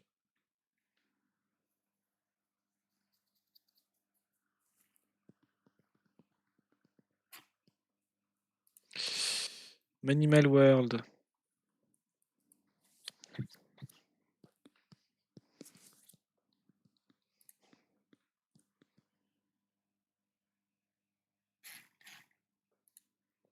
Voilà, poisson ogre. Allez, trouve. Requin. Alors non. Non, non, non, non, non, non, non, non, non, non. Pitié, hein. Allez, c'est bon, je me casse. Nickel. Bah on va chercher ailleurs. Hein. Allez. Oui, bah donc poisson ogre. Ça.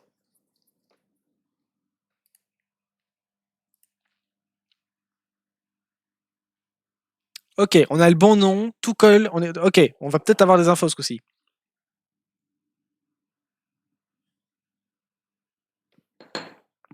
Ok, Animalia a des infos dessus. J'avais pas tapé le nom scientifique. Déjà, la gueule. C'est un dessin. Enfin, c'est peut-être pas un dessin d'ailleurs, c'est une impression de quelque chose qui a l'air d'être assez vrai. Je ne sais pas. Ou alors c'est peut-être juste super bien dessiné, c'est possible aussi. Hein. Et généralement, quand on n'a pas de photo directe, c'est pas très bon signe. C'est parce que bah, fatalement, c'est pas connu, mais aussi se dire qu'on n'a souvent pas beaucoup d'informations dessus.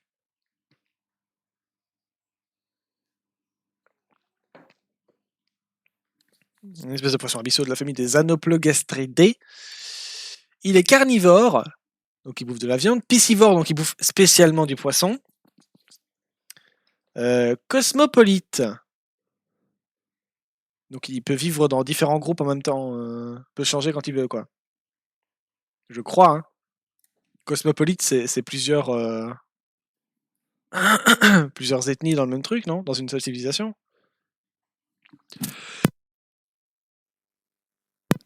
Le mélange de plusieurs identités et le sentiment d'être un citoyen du monde au-delà des nations. Des personnes de plusieurs pays. C'est ça. Donc en fait, les groupes peuvent s'échanger. Genre, c'est Michel, il vient du groupe A, mais il a décidé que le groupe B était mieux. Il vient, il fait coucou et il reste là quelques semaines, quoi. Donc ils sont pas spécialement territoriaux, du coup. On a beaucoup d'espèces territoriales ici, hein, pourtant. Donc c'est un couillon cosmopolite ovipare, il pond des œufs. Solitaire, il est tout seul. Je sais pas s'il fallait vraiment que je le traduise, ça. Oula, qu'est-ce qui se passe? Bah quoi?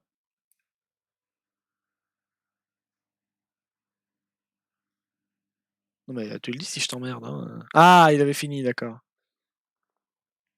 Ok. Bon. Donc, il bouffe des poissons.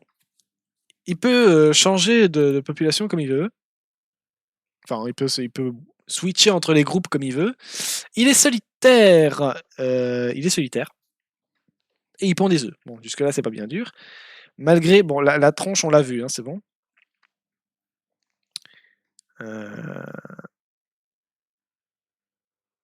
Il rencontre pas grand monde vu qu'ils vivent très profond. Pourtant, il y a pas mal de vie dans les profondeurs, j'ai l'impression. C'est juste qu'on la voit pas, mais.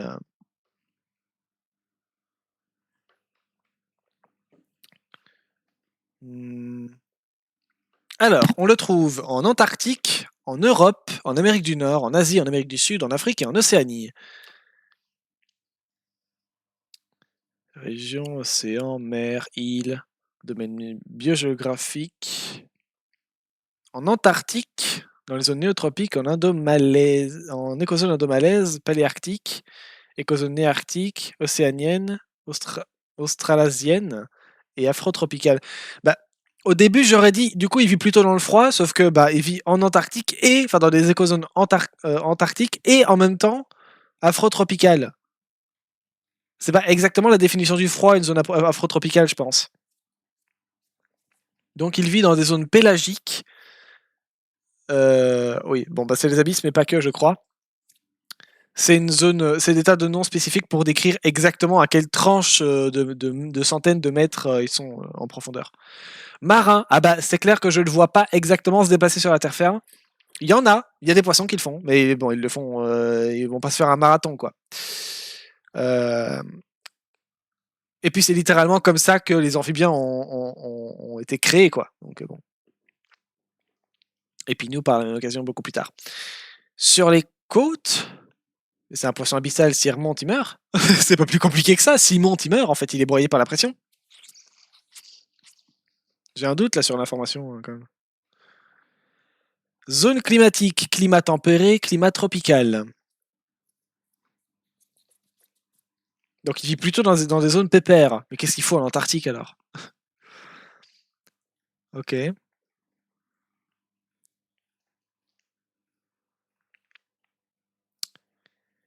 Les dents plus petites et ses lamelles branchiales plus petites que les lamelles branchiales plus petites des jeunes suggèrent qu'ils se nourrissent principalement par filtrage zooplancton de l'eau, comme plein d'espèces qui filtrent, hein, mais je ne saurais pas vous dire qu'est-ce qui filtre. Je sais qu'il y a il y a des baleines évidemment, il y a des requins baleines, il y a aussi d'autres trucs. Il y a le requin grande gueule ou pèlerin, pas le grande gueule. Enfin, quoi que si, on avait parlé, enfin pas ici, mais j'avais déjà vu chez Melvac, super chaîne YouTube, allez voir, qui y avait un système de filtration intéressant qui reprend ça. Bref, je ne sais pas qui est-ce qui bouffe exactement quoi, mais bref, il y a plein d'espèces filtrantes, donc qui ouvrent grand la. Enfin, justement, il y a 3 méthodes connues de façon de filtrer. Je ne saurais plus vous les citer parce que je ne suis pas expert. En gros, il y en a qui ouvrent la gueule, qui gobent tout, et après, ils ferment la bouche et ils poussent leur langue vers leurs dents, entre guillemets, leurs fanons, pour faire sortir tout ce qui n'est pas de la bouffe par les fanons. Ça, c'est les baleines. Il y a ceux qui. C'est pas ils gobent tout rond, je sais plus. Il y a 2 autres méthodes, mais je sais plus comment ça marche. Bref. Et donc ici, toi, avec les dents que tu as, tu vas me faire croire que tu fonctionnes par filtrage. C'est original.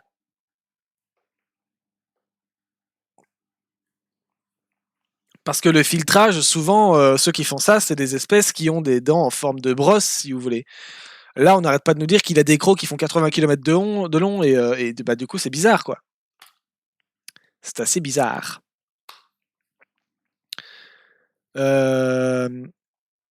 Tandis que les adultes vivent en profondeur et ciblent les poissons et les calamars. Ah bah ça explique. Au début, quand ils sont petits, ils filtrent, et quand ils en ont marre de filtrer, ils vont s'attaquer à des trucs plus gros. Et pour ça, il leur faut des grosses dents. Les dents et la bouche surdimensionnée du poisson ogre sont une caractéristique commune parmi les poissons abyssaux, considérés comme un avantage dans ces eaux pauvres, où tout ce que le poisson rencontre, même si la proie est plus grande que le poisson lui-même, doit être envisagé comme un repas possible. Le poisson ogre est en revanche la proie des autres gros poissons pélagiques, comme le thon ou le marlin.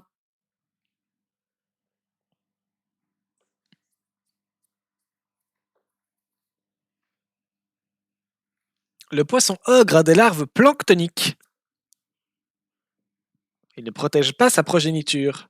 D'accord, donc lui il pond puis il casse-toi, quoi. La période et la fréquence de ponte ne sont pas connues avec certitude, mais une certaine activité a été signalée vers juin et août. Ça baisse bien vers juin et août, mais on n'est pas sûr que ce soit vraiment ça, quoi.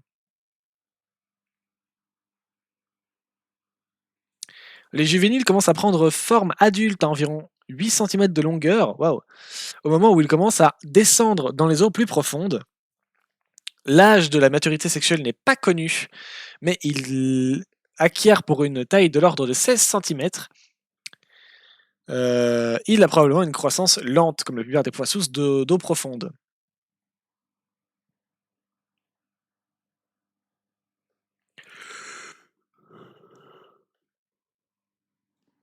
Et alors, la population, tiens, je m'attendais même pas à ce qu'on ait une note ici.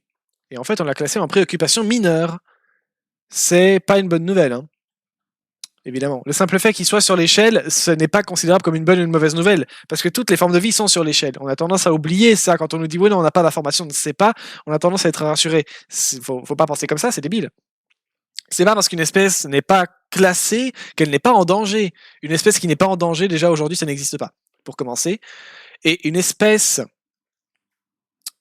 d'une quelconque manière. Et une espèce qui est sur l'échelle, c'est un moyen de savoir à quel point elle est en danger. C'est ça la nuance. Mais il n'y a pas d'espèce qui ne soit pas réellement pas en danger, quoi. Qui soit réellement pas en danger. Il n'y a pas.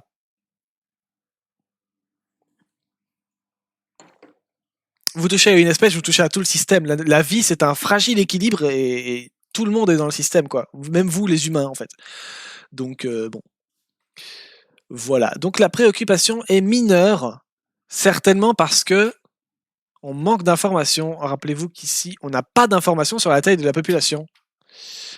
Donc, voilà, ça craint un peu.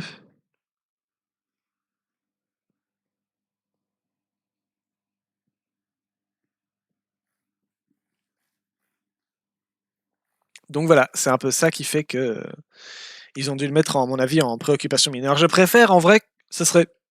Pardon, ça me paraît plus logique de mettre préoccupation mineure que de mettre on sait pas, parce que les gens ont tendance à croire que ah bah ça va, on sait pas, alors c'est pas grave, quoi. Genre l'espèce est pas en danger, mais non.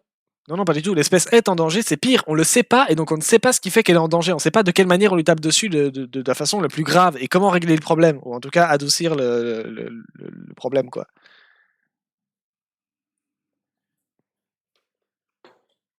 Donc c'est pire. C'est bien pire. Voilà, mieux vaut le mettre en préoccupation mineure que le mettre en on sait pas. Même si on sait pas. Parce que il y a quand même de fortes chances que ce soit pire que préoccupation mineure. On n'a pas assez d'informations, donc on le met en préoccupation mineure au cas où, mais c'est certainement pire que ça. Ok.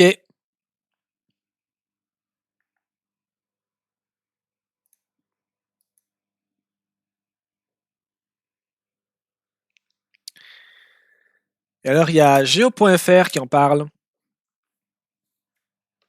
Tout savoir sur le poissouze.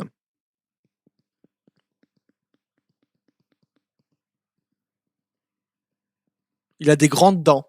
Voilà. Comment on le reconnaît? On ne le croise et ne pas le croiser. C'est quoi un poisson ogre? Alors, le poisson ogre, Anoplogaster cornuta, est une espèce de poissouze. Attendez, dégage, merci. Un poissouze abyssal de la famille des Anoplogastridae. C'est un pro de la survie. Il vit dans un milieu tellement hostile où la nourriture est tellement rare qu'il va pouvoir manger à peu près tout ce qui passe. où est-ce que ça vit entre 500 et 5000 mètres de profondeur. Décidez-vous, les gars. Hein. J'ai lu 2000 tout à l'heure. Hein. En fait, on sait pas, quoi. Pourquoi on l'appelle comme ça? Proportionnellement parlant, comparé à sa taille, c'est l'animal qui possède les plus grandes dents au monde. J'ai un doute là-dessus quand même. Mais il doit avoir des grandes dents, ça j'en doute pas. Il ne peut d'ailleurs même pas fermer complètement sa mâchoire, contrairement aux autres espèces qui vivent dans les profondeurs. Il est puissant et robuste, c'est un petit prédateur. Est-ce que les poissons boivent? Oui, évidemment qu'ils boivent. Surtout les poissons d'eau salée. Vous avez déjà bu un grand verre de sel? Parce que je vous recommande pas, votre foie va pas le supporter. Comment le reconnaître? Par ses dents, bien sûr, mais pas que. Comme de nombreuses espèces abyssales, ce poisson a un corps réduit par rapport à la taille de sa tête. Une adaptation qui lui permet de se nourrir en proie aussi grosse que lui. Prédateur nomade, il utilise ses grandes dents pour empaler ses proies qu'il saisit d'un mouvement brusque. Les jeunes sont très différents de leurs parents, à tel point qu'ils ont été classés autrefois dans une espèce distincte. Distincte, bien sûr. Les adultes de couleur brun foncé à noir vivent dans des profondeurs plus grandes, enfin plus profondes, que les juvéniles, et les juvéniles sont plutôt gris clair. Est-ce que c'est dangereux? Malgré leurs très grandes dents, les poissons ogres sont petits. Ils dépassent rarement les 18 cm de longueur. Autant dire que l'humain ne risque pas grand-chose. De plus, il y a vraiment peu de risques de le croiser en allant se baigner parce que ce poisson vit quand même dans des eaux très profondes. 500 mètres de profondeur minimum. Hein. On ne sait que peu de choses sur les créatures qui peuplent les grands fonds de nos océans. Parmi ces créatures, curiosité, les biologistes marins du Muséum national d'histoire naturelle du Smithsonian aux États-Unis ont mis en évidence 16 espèces qui sont particulièrement bien planquées, parmi lesquelles on peut compter les poissons ogres. Elles sont capables d'absorber 99,95% de la lumière, impossible de les repérer, surtout dans le fond des océans. Cette caractéristique impressionnante est due à un mécanisme particulièrement sophistiqué d'adaptation. La structuration de la mélanine dans la peau de ces poissons est très dense, ce qui leur permet de piéger la quasi-totalité des rayons lumineux incidents. Incidents, tout simplement, j'ai pas compris, mais ok.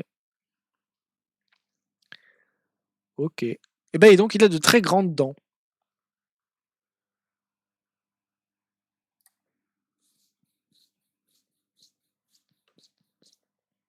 Effectivement, il a de grandes dents, mais enfin, vas-y, c'est pas les plus grandes les plus grandes, quoi. J'ai comme un doute, hein. Par contre, il a des grandes dents, là-dessus on est d'accord. Il a des grosses dents. Voilà. Et ils en disent quoi, ici?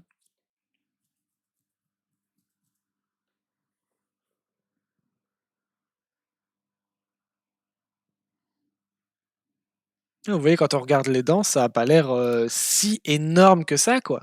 Bon, sur l'autre photo, c'était grand, mais c'était pas énorme. Venir me dire que c'est les dents les plus grandes du monde vivant, c'est des conneries. Imaginez le dent de sabre. Le tigre à dents de sabre. Pardon, mais oui, c'était des dents. Hein, donc, les profondeurs abyssales, bien souvent inexplorées, regorgent de créatures en tout genre, certaines aux allures amicales et d'autres beaucoup moins. Vous le retrouverez entre 500 et 5000 mètres de profondeur. Les gens ont l'air de s'accorder là-dessus quand même. Hein. Il mange à peu près tout ce qu'il rencontre, y compris du phytoplancton, parce que c'est surtout ça qu'il croise. Par filtrage. Et les calamars et les autres poissons, il les bouffe avec les dents. Des poissons qui parfois peuvent faire jusqu'à plus d'un tiers de sa taille. Plus d'un tiers de fois sa taille, je me comprends. Ils sont vachement plus grands que lui. Le poisson ogre justifie cette dénomination par ce joli record. L'animal possède les plus grandes dents au monde proportionnellement à la taille de son corps. J'ai toujours un doute sur ce qui est écrit là, mais bon. Ses crocs sont tellement longs que le poisson ogre ne peut même pas fermer sa mâchoire. J'ai bien compris ça, vous inquiétez pas. Malgré sa relative petite taille, c'est pas la taille qui compte, il atteint maximum 16 à 18 centimètres, mètres c'est pas pareil, centimètres de longueur. L'animal est connu pour être robuste par rapport à de nombreux autres petits poissons des abysses. Des chercheurs l'ont en effet déjà maintenu en vie pendant des mois en aquarium malgré des conditions significativement différentes de son habitat naturel. En revanche, dans son habitat naturel, le poissou est soumis à la loi du plus fort, comme tous ses congénères. Bon, ça c'est de la merde. Hein. Voilà. Alors effectivement, il y a la prédation, donc des prédateurs qui viennent te croquer le cul parce qu'ils ont faim, mais la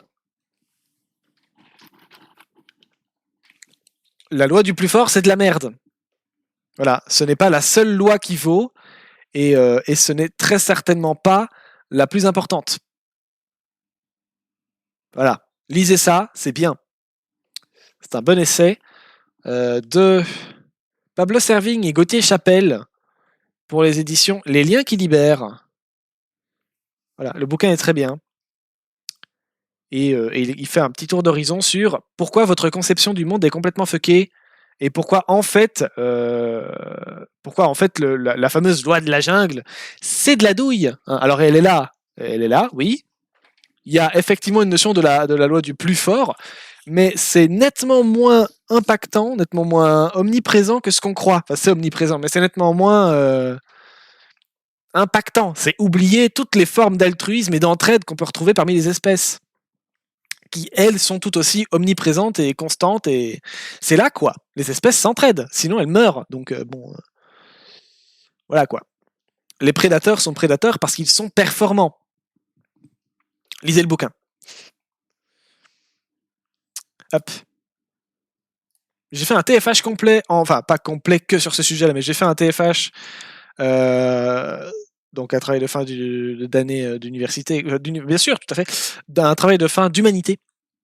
Donc un petit travail de merde, hein, mais bon, de 50 pages, qui, sans avoir les connaissances dessus, hein, j'ai fait mes recherches de mon côté, j'ai lu des bouquins, mais c'est tout. Et qui a été validé par mes profs d'UNIF de l'année d'après quand j'ai été faire mon bachelier de bio. Donc voilà, je considère quand même que c'est validé, et j'ai eu la note max pour mon travail, donc c'est plutôt pas mal. Et j'expliquais en partie ça, du fait que notre rapport au vivant est complètement fucké, de plein de façons différentes, mais j'en ai abordé seulement quelques-unes, dont ce problème-là, dans mon travail. Bref. Donc voilà, la fameuse loi du plus fort, oui, mais n'oubliez pas que c'est pas la seule, et que c'est pas... elle n'est pas constamment d'application, quoi. Le monde vivant ne fonctionne pas juste bêtement comme ça, avec des animaux qui se bouffent les uns les autres, en fait. Si nous, on est capable de réflexion et de pouvoir s'adapter à notre environnement, figurez-vous que la vie le fait depuis bien avant l'existence même de la branche des primates.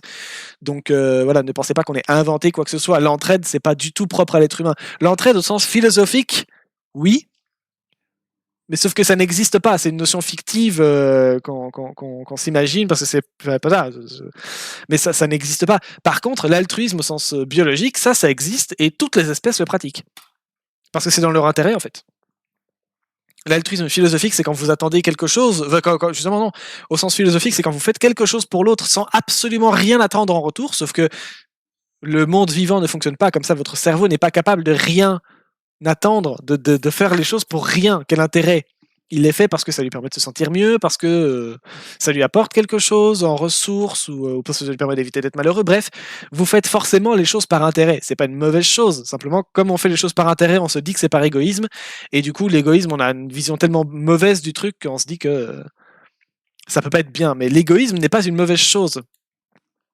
C'est ce qui vient après, et la raison qui motive l'égoïsme, qui fait que ça pue, quoi. Mais bon.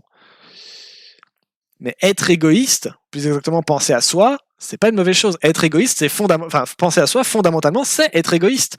Mais on a tellement l'impression qu'être égoïste, c'est une mauvaise chose que, bon, parce que la société humaine, la morale, bon, on aime bien taper sur les gens en disant qu'ils sont pas comme on voudrait qu'ils le soient, alors que nous-mêmes, on ne l'est pas non plus. Mais bon. Donc voilà, prochaine fois, quelqu'un vous dit qu'il est égoïste, réfléchissez bien à ce qu'il vous dit avant de songer éventuellement à vous laisser impacter, quoi. C'est peut-être juste un con. Ça ne veut pas dire qu'il faut non plus trop enfler des chevilles et vous dire que de toute façon, aucune critique n'est jamais constructive ou jamais valable parce que l'égoïsme, c'est ok. Non, au bout d'un moment, il y a une limite à pas dépasser, mais voilà. Pensez à vous, et des trucs comme ça, c'est totalement normal. Et voilà, donc fuck les gens qui disent que l'égoïsme c'est de la merde. Mais voilà, c'est à voir entre vous, votre ego et votre morale, quoi.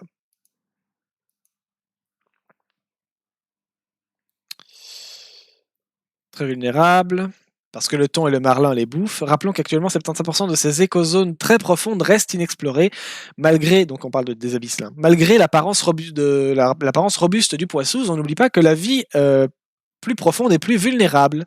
À l'heure où les hommes sont appelés à découvrir et exploiter les fonds marins, l'eau y est en effet très riche en minerais indispensables au développement de nouvelles technologies, par exemple votre téléphone.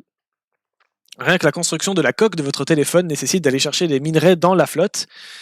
Il est très important de rappeler que lorsqu'un homme détruit un écosystème en soulevant de la poussière avec un simple contact, et que la vie est détruite,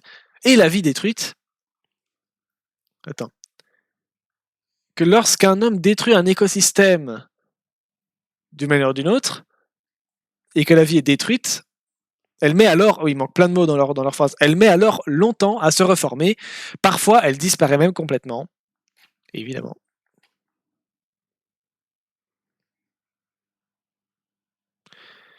Et voilà, je pense qu'on a bien fait le tour.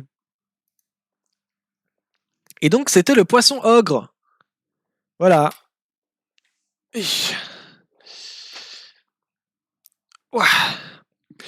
puis moi, je vais vous laisser là. J'ai faim. J'ai faim. Il fait noir. Et voilà, ça fera 3 poissons pour le prix d'un. Waouh! Bon, réellement, on en a trouvé que un, mais c'est pas grave. Bon. Enfin non, on en a trouvé 2, mais le premier, il était pas trop... Enfin, c'est compliqué, j'ai pas trouvé d'infos dessus. Enfin, j'ai pas trouvé vraiment beaucoup d'infos valables, quoi. Donc bon. Voilà. Du coup, là, moi, je vais vous laisser là. Passez une bonne soirée. Mangez bien. il est 8h30, donc bon, voilà. Et puis, voilà. Moi, je vous laisse là. Je restream quand je peux. Demain, je vais peut-être streamer, peut-être pas, je ne sais pas. Demain, je fais les mèches chez ma coiffeuse. Donc, je ne sais pas. Mais voilà, une bonne partie de la journée, je serai pas là. C'est quelque part vers le milieu de la journée, vers midi, 12-13 h. Donc, si je stream, c'est le soir. Probablement plus ou moins comme aujourd'hui. Hein. Si pas plus tard. Voilà, sachez-le. Donc voilà, peut-être je stream demain, peut-être pas. Je verrai bien. Voilà, et sur ce, ciao.